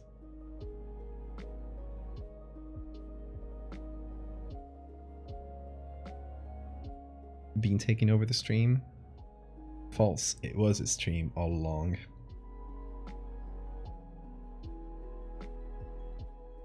You've always been in Bean's stream. Never forget that. Has anyone been taking advantage of Black Friday art supply sales? Well, I did get a Photoshop plugin, which is one I had before, but a premium version. If I look for something, for an image, let's look for...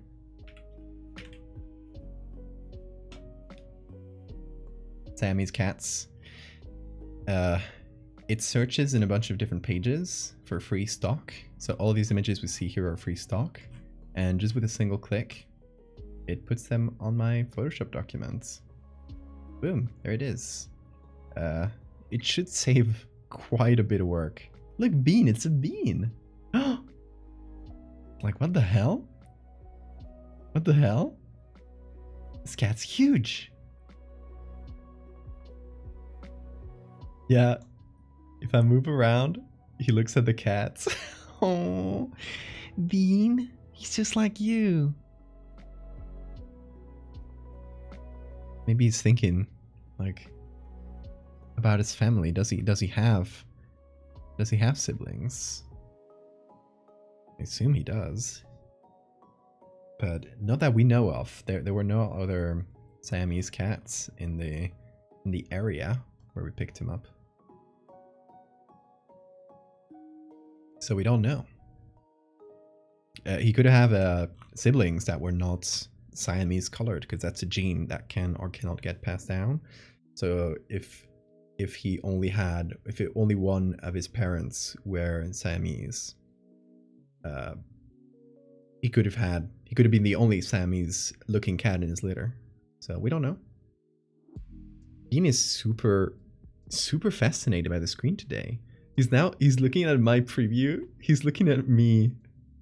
Hey Bean, you're seeing me. You're looking at me right now, but you're hearing me from behind. How confusing must this be?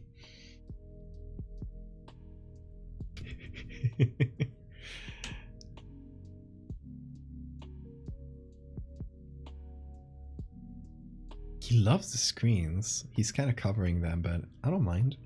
Bean is just interested in the arts. Okay, so we're gonna do a big grain layer, which we're gonna apply on top of this.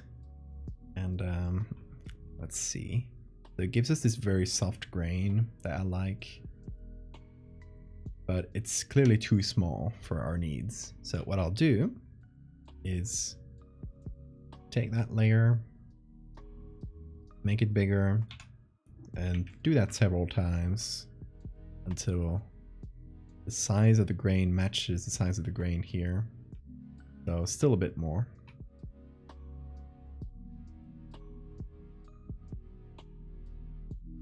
Who the fuck is this Valdevia guy? I'm here for Bean. Exactly. As you should.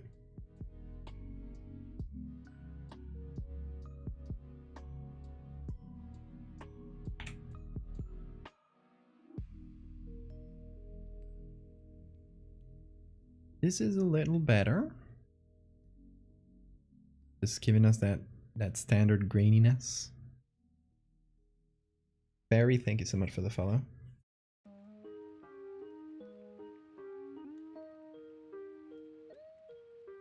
Bean is still super concentrated. He doesn't want to miss anything. Okay, so there's something about ultrasound grain.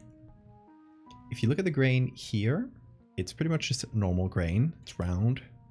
If you look at the grain here, it's kind of stretched out in that direction, which makes me think, can we make that work in here? I think if we just...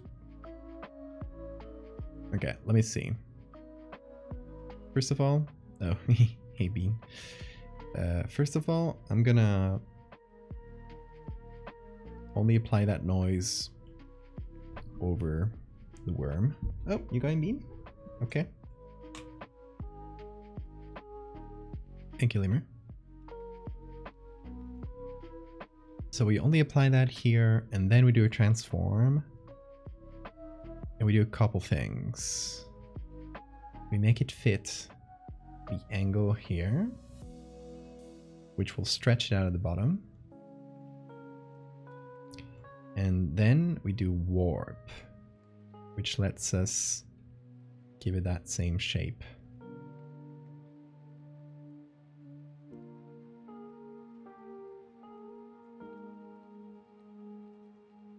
And we put this on normal. It has kind of stretched it. I think we could go further.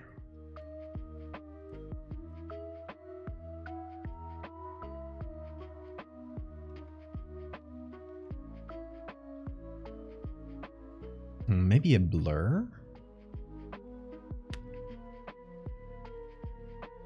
A spin blur. Let's see. It's been a million years since I've used this. So, let me figure out if I can make that work.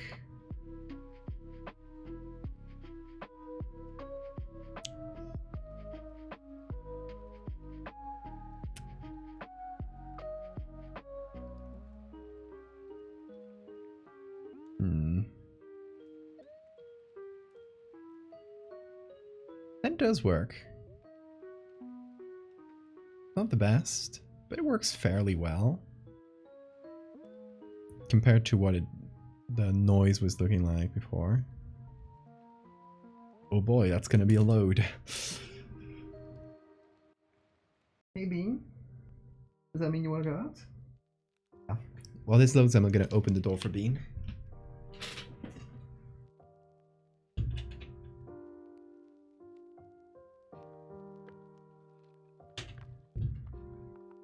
I'll be back for him in a few.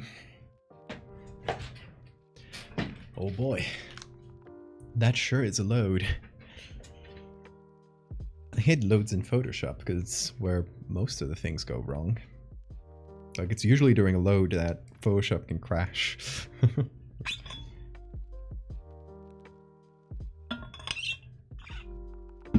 So here's hoping it doesn't.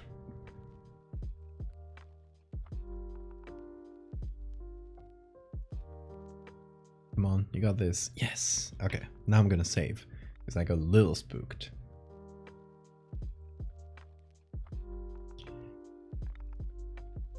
Okay, so in soft light it applies it a little bit like this. I'm wondering if there's something better than soft light here though.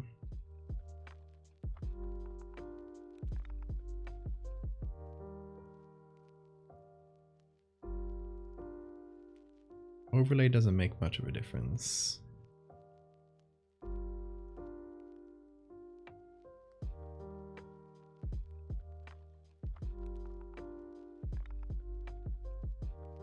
What if I apply it a couple times?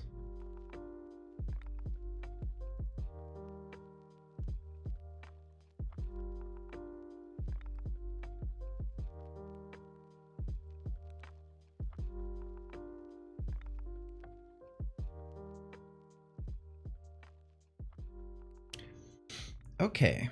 Is this blurry enough? Is our base worm blurry enough? Let's see if I apply it a little more.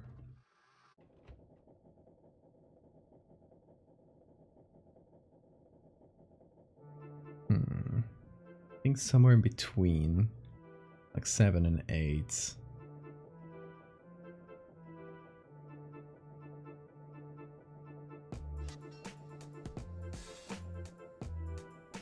And now we can choose to make this a little brighter, a little darker. It's still pretty visible either way. We got a really clear and easy to read silhouette here, whatever we do. So I think I'm gonna go a little brighter and try to match more or less the color of the tissues around it.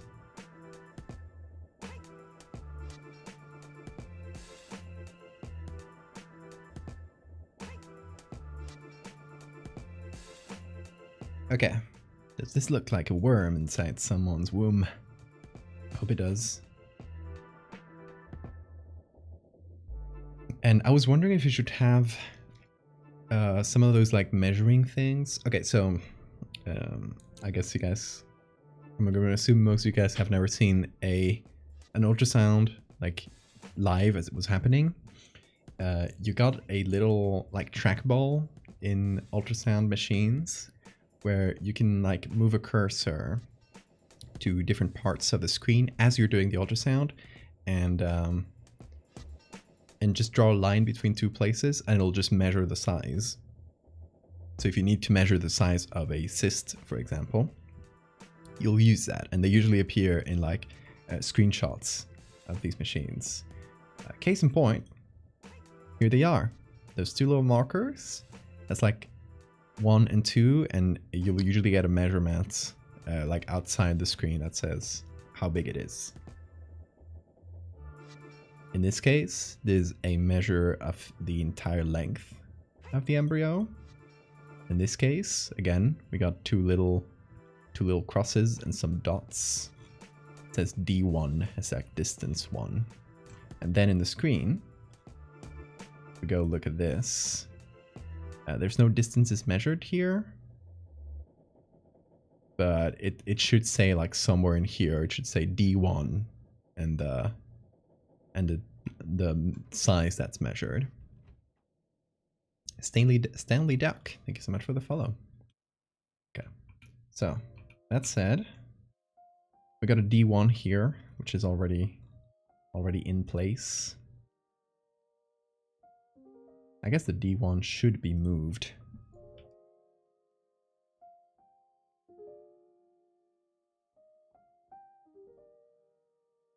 So I'm gonna take this. Gonna have it as its own layer. So we can move it around, and we're gonna cover the OG. Like so. So we can have the little marker here. Put it on screen, of course. And then let's try and find 2 clean markers. We can possibly use these 2, actually. We just gotta cut the edges pretty well.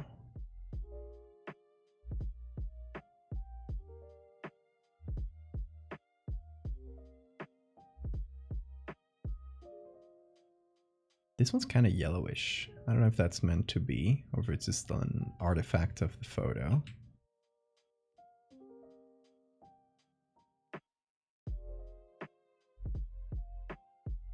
So we put these, I think in normal will do, because they're meant to have a little black edge around them. And we put these on top of our whole composition.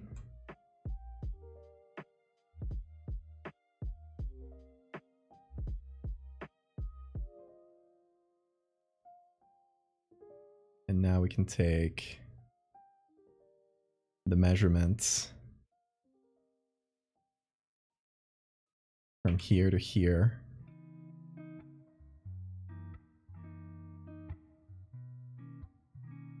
And the machine will call that D1.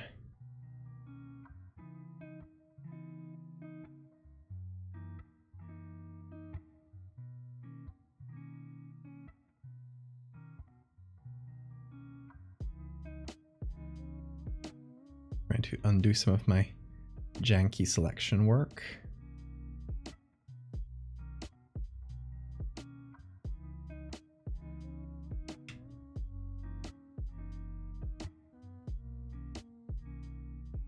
There we go.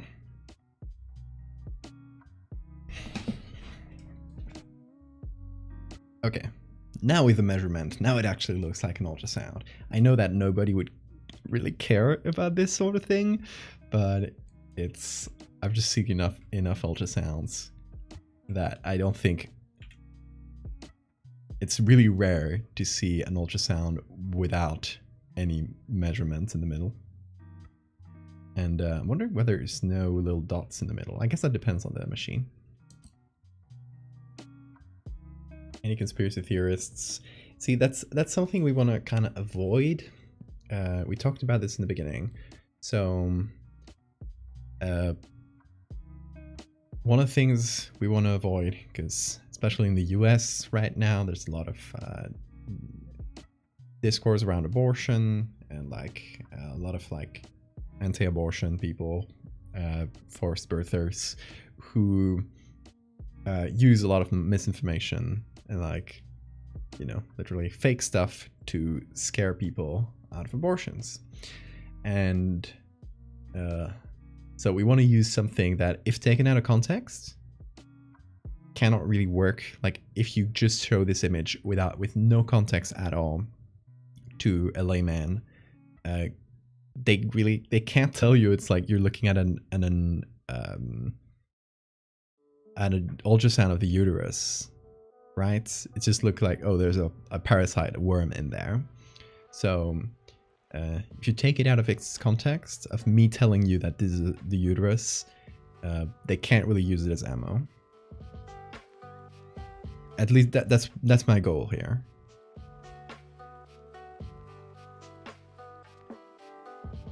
Hey Hammy, welcome.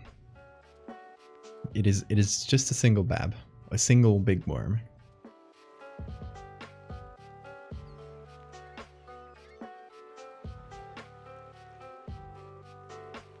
Okay, so here's our whole thing. I'm gonna create a copy and turn that into its own layer, so we're going to be able to just edit the whole layer. We could, okay, here's a choice. We could crop this and have this be the image, like that's the whole image, which could be a completely fine way to do this. Or we could put it in the ultrasound machine, which would maybe make it a little harder to read. So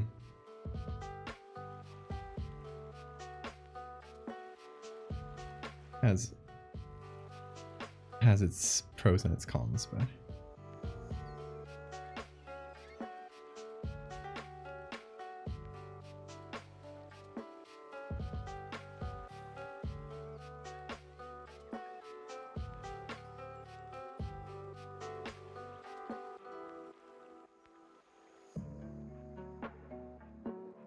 oh, I guess we would have to do the corner.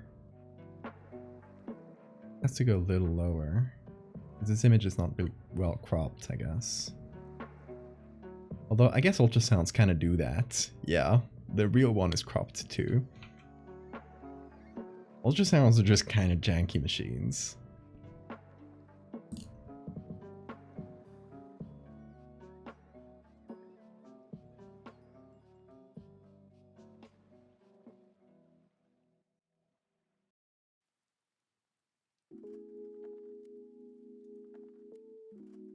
Tell you that these are the remains of a partially aborted fetus. I think anyone can see that as a worm though, right? I don't think it would be very convincing, yeah. Like at that point you can just use any ultrasound. What's the lore? It's a parasite that will get in your bloodstream, go to the uterus, if a person has a uterus, and will essentially like use hormones and stuff to trigger the to trick the body into having a kind of false pregnancy to attach to the placenta and basically just like feed until it's large.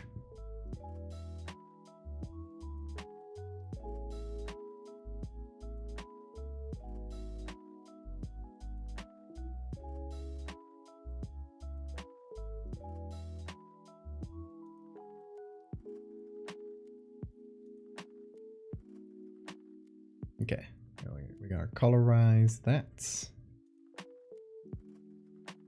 pretty well.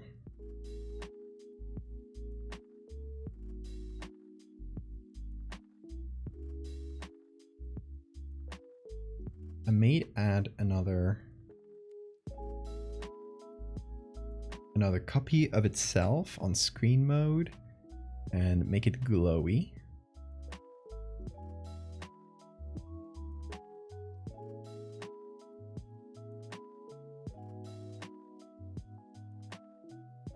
So this essentially makes like the bright parts glow a little bit outside of where they should be, which gives it a bit more of a screen vibe, you know, like these numbers, you know. Although I might do it a little bit stronger perhaps, and make that this little thing a little bit bluer.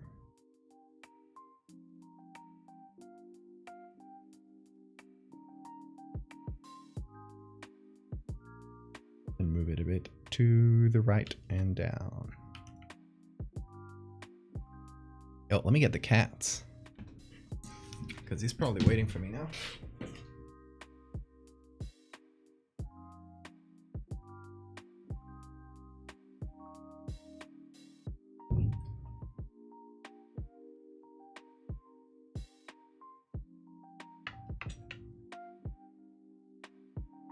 Say hello to Chat Bean.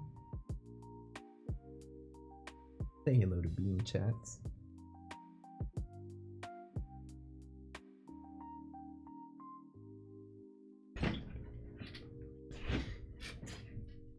Hey Bean. Ooh, he wants cuddles.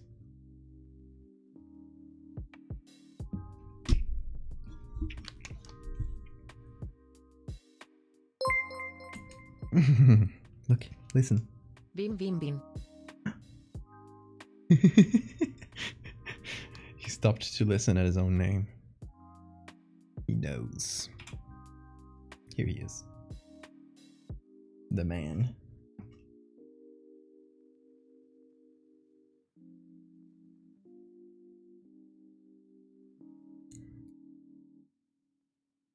Okay, this looks pretty screen-like. We gotta move the numbers, though. So, oh, he's getting the toy. Bring it to me, Bean. You gotta bring it to me. Come on, you got this. You got this, you're learning. You gotta bring it to me. Come on. Come on. Hey, careful with that. Put it there. Bring it to me. Come on, it's not that far. You just gotta take that. Yeah, you pick it up. Now you bring it to me. Me. Yeah, me. You so nearly got it. Come on. Pick it up. Bring it to me. Got this? Yeah, push it. A little further. It's a little further. Come on, dude.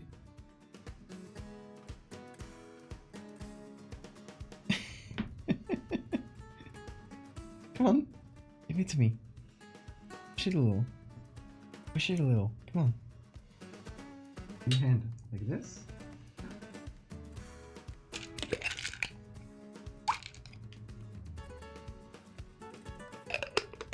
He has to figure it out eventually.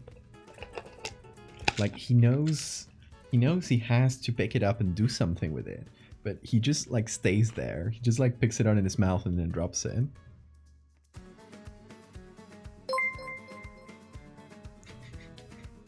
Where will he find you, Bean? Give him the mouse. Got this, Bean. Chat is literally cheering for you right now, Bean. We got this. Come on.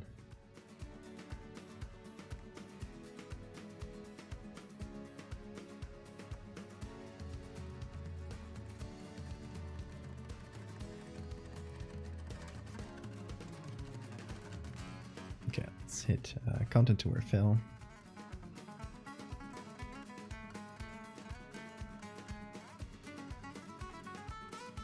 Perfect.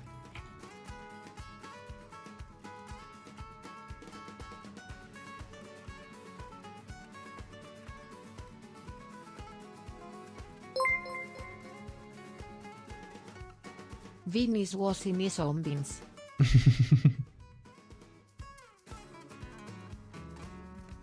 Bean cleaning service.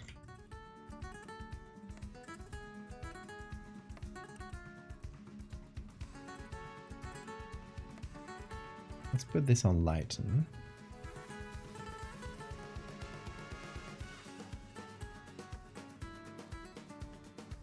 He heard you. He's all-knowing and all-seeing. Aren't you?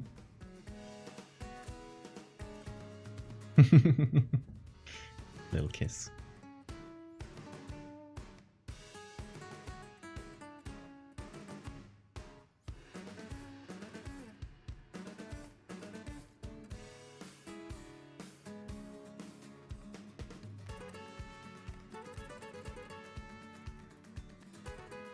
There we go.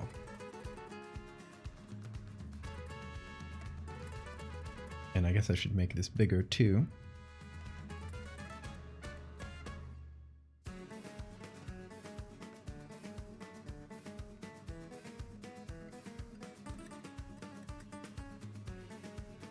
Although I guess the numbers don't make sense either.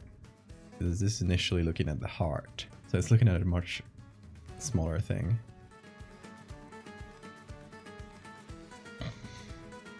It's a nice song, yeah. I like this. I like this cover of Gerudo Valley.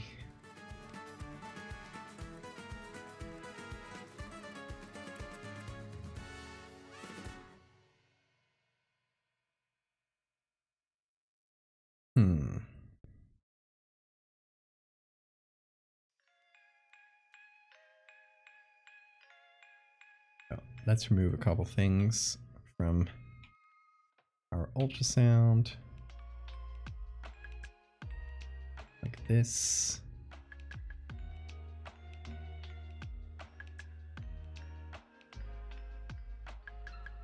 Oh yeah, we gotta remove the heart from here.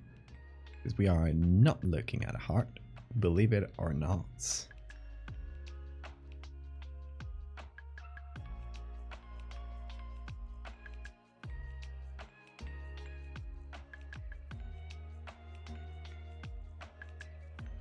We could have it say uterus. It's probably like Arial font or something.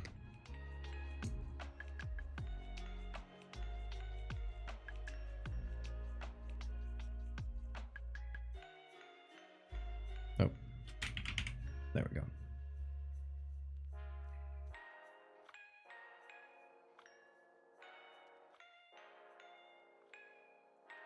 Close to it.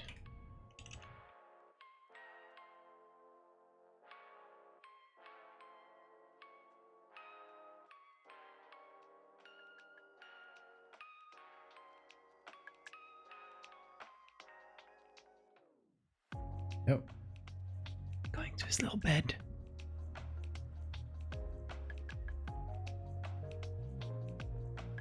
It is kneading time.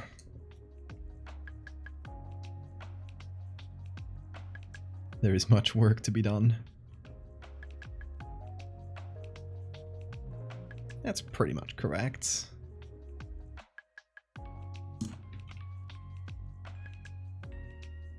And I guess it used to be aligned. It wasn't really aligned to anything, so... oh, whatever.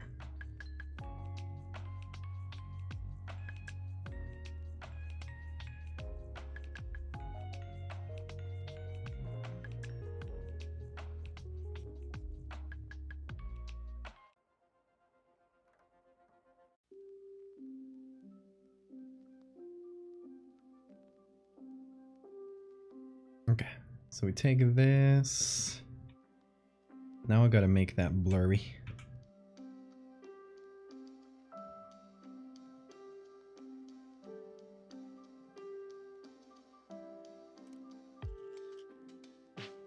And give it some glow.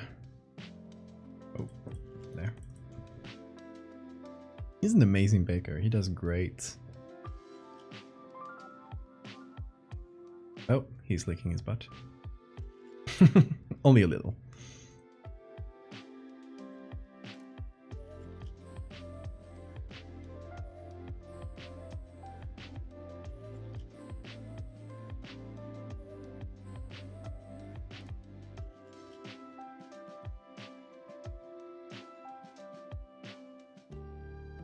I love how he just kind of kneads unconsciously sometimes. It's just like, he just does the movement a little.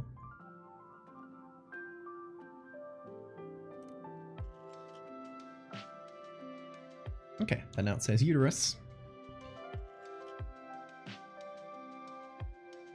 And we can change the D here to D1.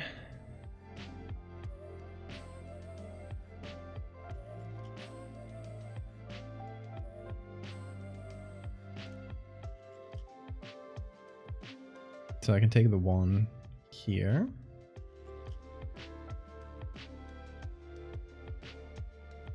Copy it over. And make it a little darker.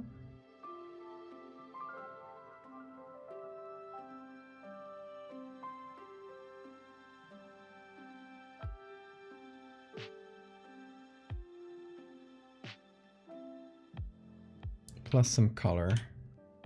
Hey agent, how you doing?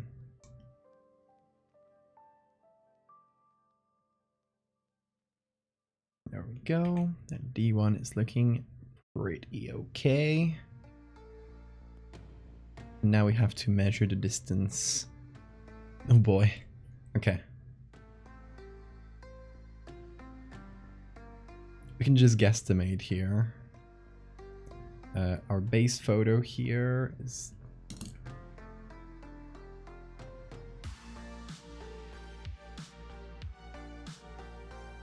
this one. Or I guess it's measuring assist, so it's not giving us a lot of info. We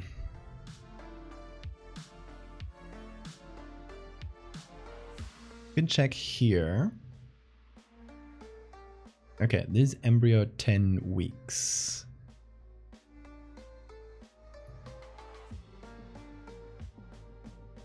So let's see, average size of embryo. Average measurements embryo 10 weeks. We're gonna guesstimate so hard.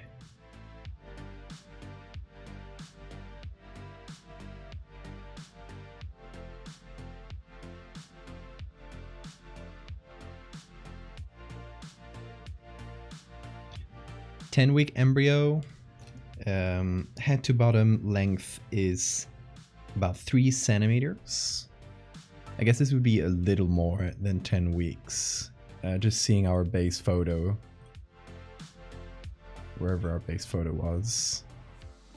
This one. This looks like quite a bit more developed. Maybe closer to the 12-week one. Yeah. So 12 weeks, average height is 5.4 centimeters. So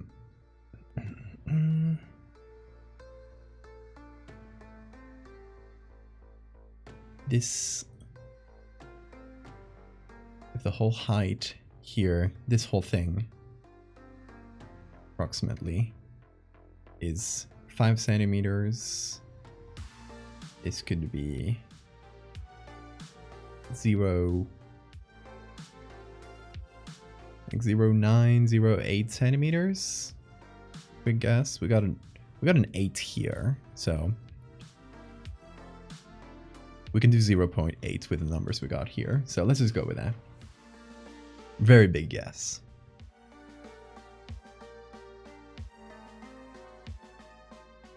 The gender reveal for this.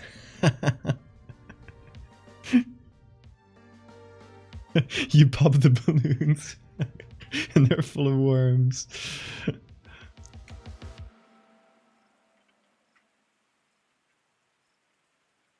It can be worm gummies if you prefer. No live worms needed.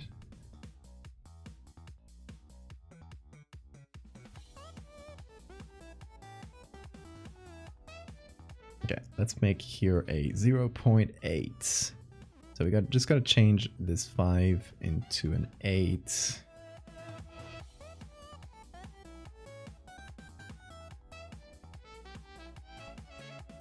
Which is fairly easy. And we gotta change this 8 into a 0.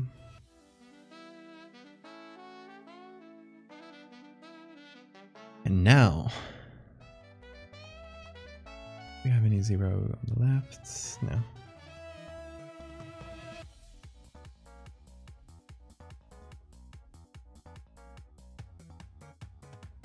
I'll take this whole thing.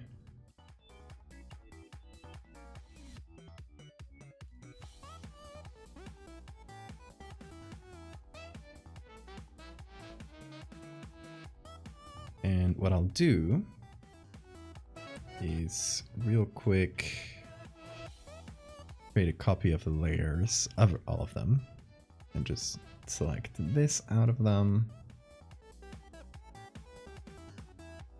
So I can move that a little bit to the left.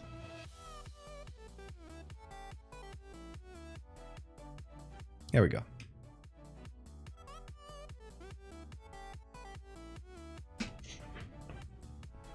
Full of anti-parasite medicine bottles. That works too. Finally, all that are used for all that ivermectin. That's true. Okay, the rest we can change. We can leave unchanged. There's probably going to be some incorrect stuff, but I don't think anybody's really going to look at that. What I do want to do, this kind of general ass covering, is remove all brands. No brands here, because it's the sort of thing that this is best practice to do. Because technically you can have copyright over an image, because this image is public domain, but you don't have copyright over the brands, right? Because that's the trademark, that's not copyright, it doesn't work with the same rules, yada yada yada. But case in point,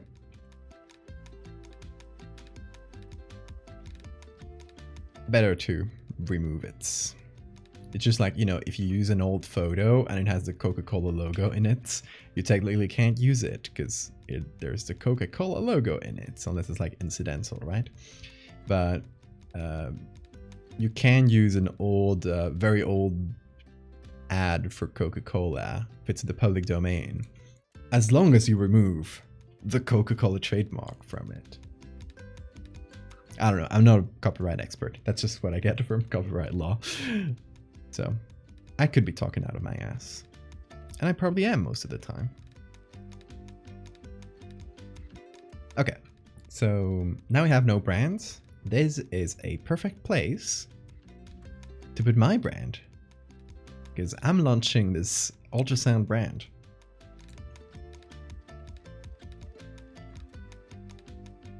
This is going to be called Valdevia. Not very original, I know.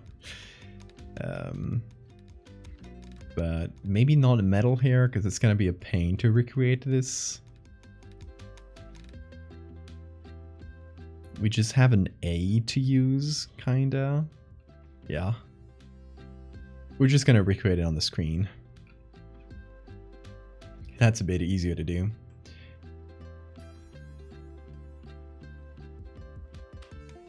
So.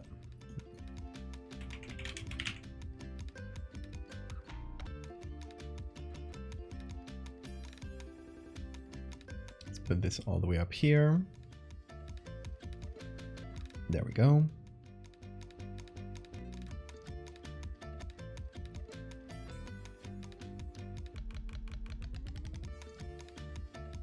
We're gonna make it fit the screen. Now let's find something better than like Arial bold for this.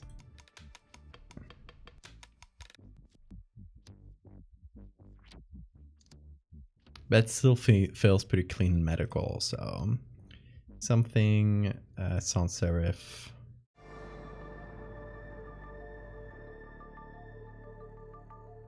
Definitely a weird merch idea, but I don't think any other creator sells their own ultrasound machines. Exactly. We're cornering the market of creator ultrasounds. We're blazing new ground right now. I'm so proud of this community. I think we can use this one, which is a pretty common one I use with my logo. So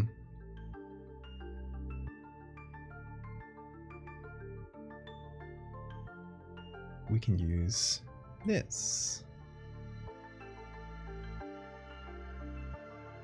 Yeah, good. You have an exam today, you're not mentally ready. Oh, you got this. I believe in you.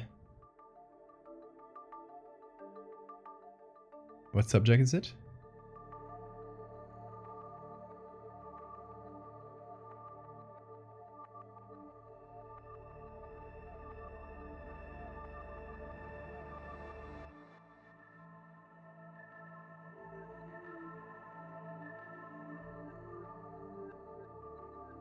Okay, let me nudge the signature a little bit. There we go. You've been painting alongside the stream? Hell yeah. Thank you for being my creative body double. I'm glad I can be that.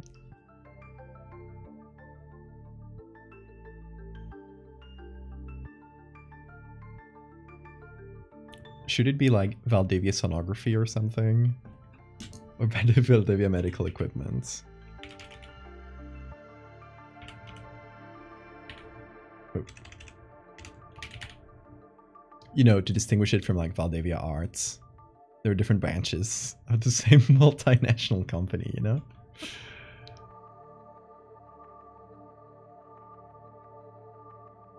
Val Labs.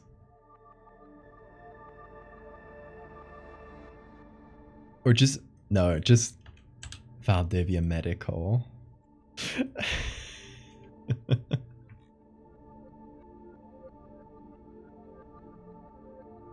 That's too big though.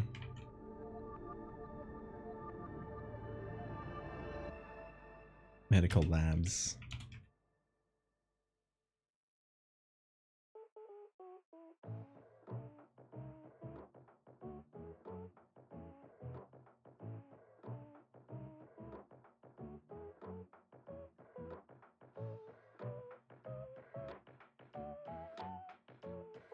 Beautiful.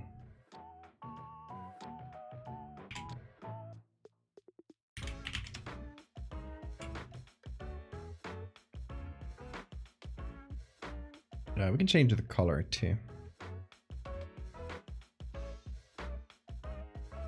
Kind of go for a similar light blue, greenish.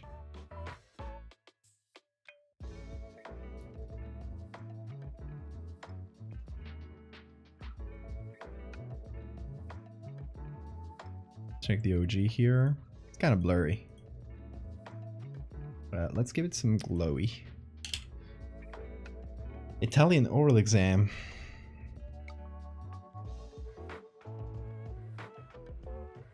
Oh, good. You got this. Can do it. I believe in you. You just move your hands a lot. That's what I've seen in Italy.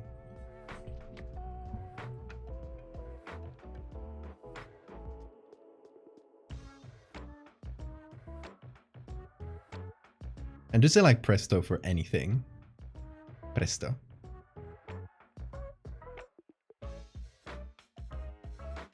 That's like a magic word. It can mean anything you want.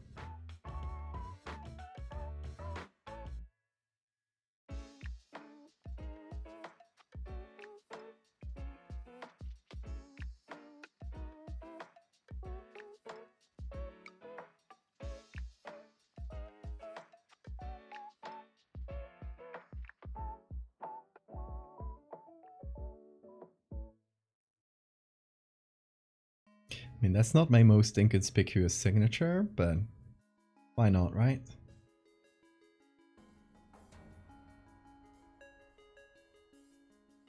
I think I might just zoom it in a little. Because a lot of it is fluff, right?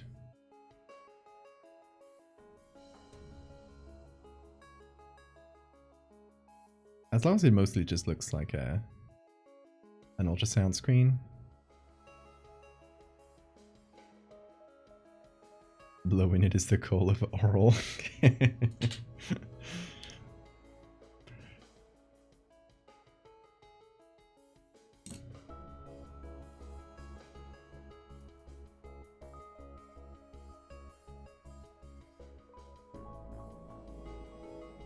I feel like we could still just do this, but do you prefer it on the screen like this? Or like so? It's just like a screenshot of the program.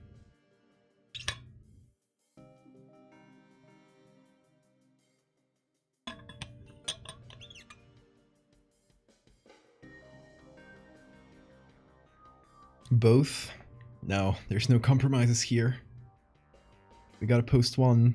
I mean, we could just use... each of them are like different situations. But I feel like it's repeating the same thing twice. If I post... because it's the exact same image, you know? If this one was a little different, then I would post both. But in this case, we gotta choose. So no half measures, y'all. Which one do you prefer? Choose, or Bean will have to choose again. What do you think, Bean? He's looking at me like with that half open eye. What?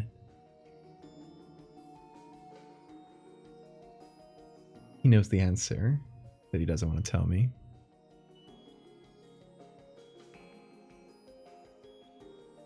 It'd be a shame for the Valmed Labs edit to go to waste. That is true.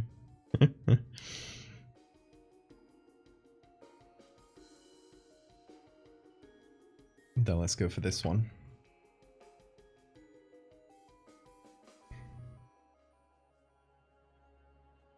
Are you still around, Sora? I'd love to hear your thoughts, but they might be asleep. Since they were feeling dizzy before.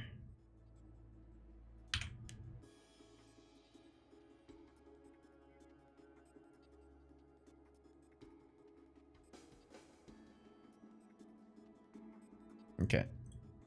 Gonna give this a little bit of a blur. A little bit of a sharpen.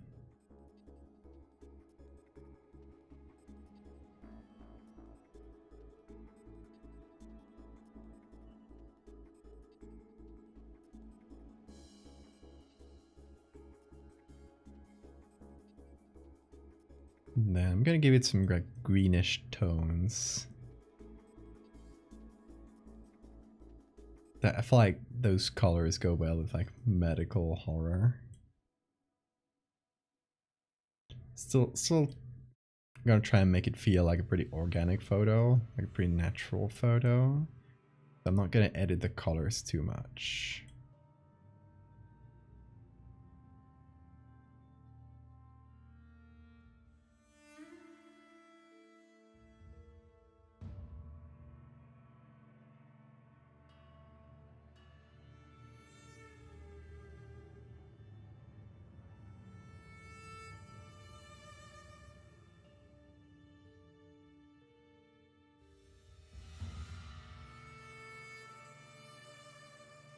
Could okay, the yellow, there's a yellow wall behind it that I don't really love.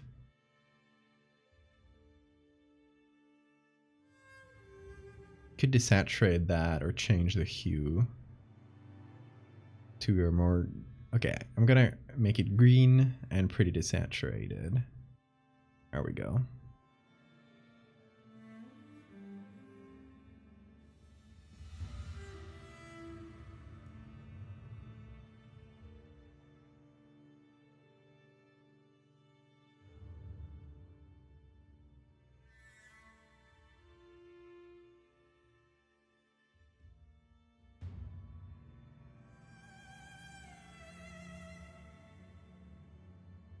Okay, if I reduce the clarity just a touch, it should make the screen a little glowier. It's kind of an accidental thing I found. That this one slider is good for making things a little glowy. Just a touch.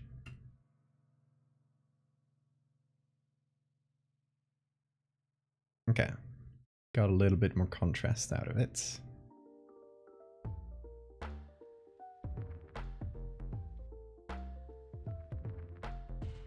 I think this this picture of the microscope worm ended up looking real good because it kind of gives us the insides. It kind of just works perfectly with ultrasound, to be honest.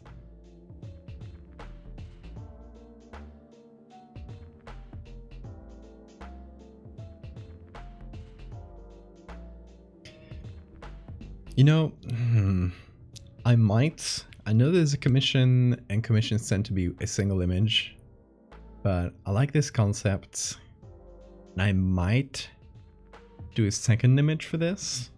Probably not today, because I just don't have the base images for it. But you see how we showed like the hydatix or hydatix cysts. I don't know how to pronounce that. Those horrible cyst things that can grow in your liver, and kind of like the not really eggs, but kind of a life stage of a parasite, of a flatworm. And I showed you guys this picture of it like being after being removed, like just the cyst on its own, like after the surgery. I think it might be interesting to do a picture of the like amniotic sac of this thing, like a fake amniotic sac after being removed, because you got to remove it without puncturing it, because if you puncture it and all the liquids get in touch with the patient, all those like fake amniotic fluids, they will cause a horrible allergic reaction that will probably kill the patient. So you gotta remove it without rupturing the like sac it's in. So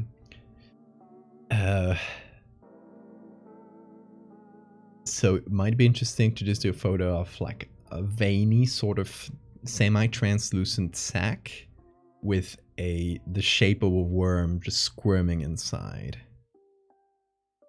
How about that? And we can put them side by side. Two horrible little pictures. I don't know. It's something where I would have to find a good photo to use. I might have something. Let me think real quick. I have an old photo I found years ago, and I have never had the chance to use it. I'm trying to find it right now.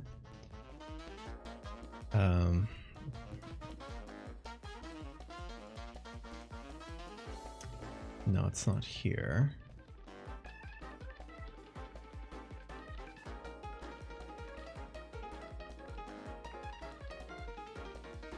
You want hot dogs now? You watched 10 streams in a row, Siphon. Oh my god. It must be a record.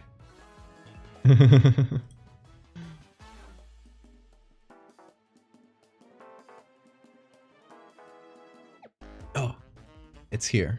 Okay. Sorry, it took me a minute to find this image. I knew I had it saved somewhere, but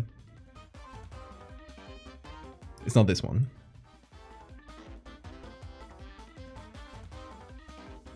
Here. This is a mouse fetus, a 12-day mouse embryo. So, just a really small thing. Probably too small for us to use, but this is kind of the vibe, at least. Also the full size. How big is the full size? Okay, it's decently big. This is, I think, the vibe we could aim for.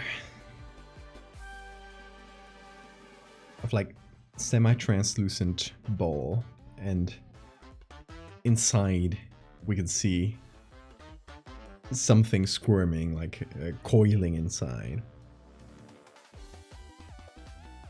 But yeah, this feels too small just because of how the picture is taken.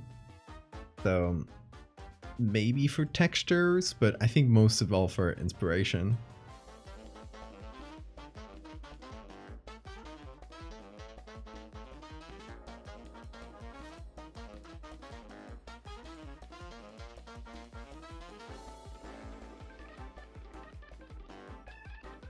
Let's see. I think the rest of this I might have to do off stream, because I might have to actually use some really gross images to make it that would probably not be allowed on Twitch.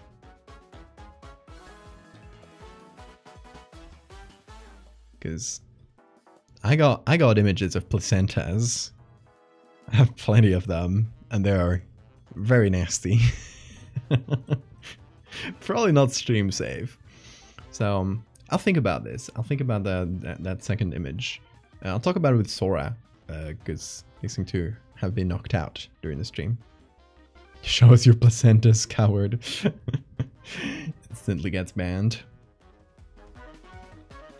I think you can probably show like a certain amount of gore, but I don't want to risk it with that sort of thing. I mean, this is as far as I'll go. Just like an amniotic sac. Yeah, I think this is where we might leave it here. I'm happy with this because we have managed to show a gross worm inside someone's uterus without it really like feel like something that could be taken for ammo for people with bad intentions, and also without making it like gross looking. Like you can see this, you can look at it, and it's not like super gross to look at. It's just gross to think about. Is morality objective or subjective? Oh, you are awake. Hi, Sora. I assumed you weren't because I called you before and you didn't reply. Hope you feel better soon. How do you feel about this, though? Yeah, I want this to be like psychologically gross more than physically gross.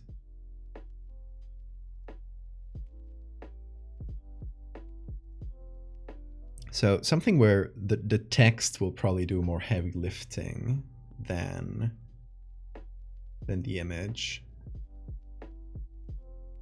7, thank you for the follow. Love it? Hell yeah. Sorry, I was considering maybe doing a second image for this for free, just because I want to, because we had mentioned as another image to do a sort of like amniotic sac with that semi-translucent where we can see the thing squirm inside. I was thinking of doing something like this.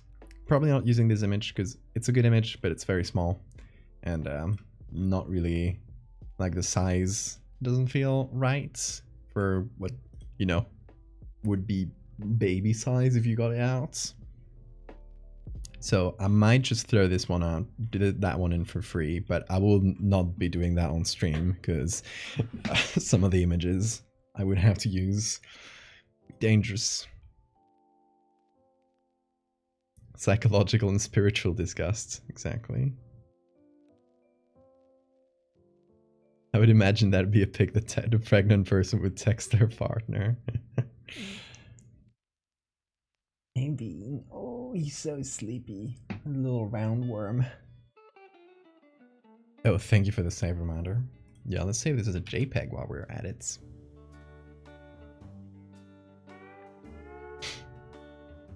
Hey, Shin.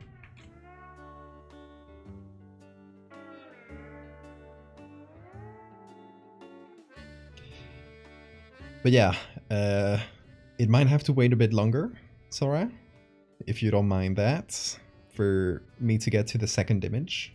This would have to be at a point where it's a day where I don't have to stream, but also I don't have any other like major edits to do. So, I mean, we might have time like next week at some point.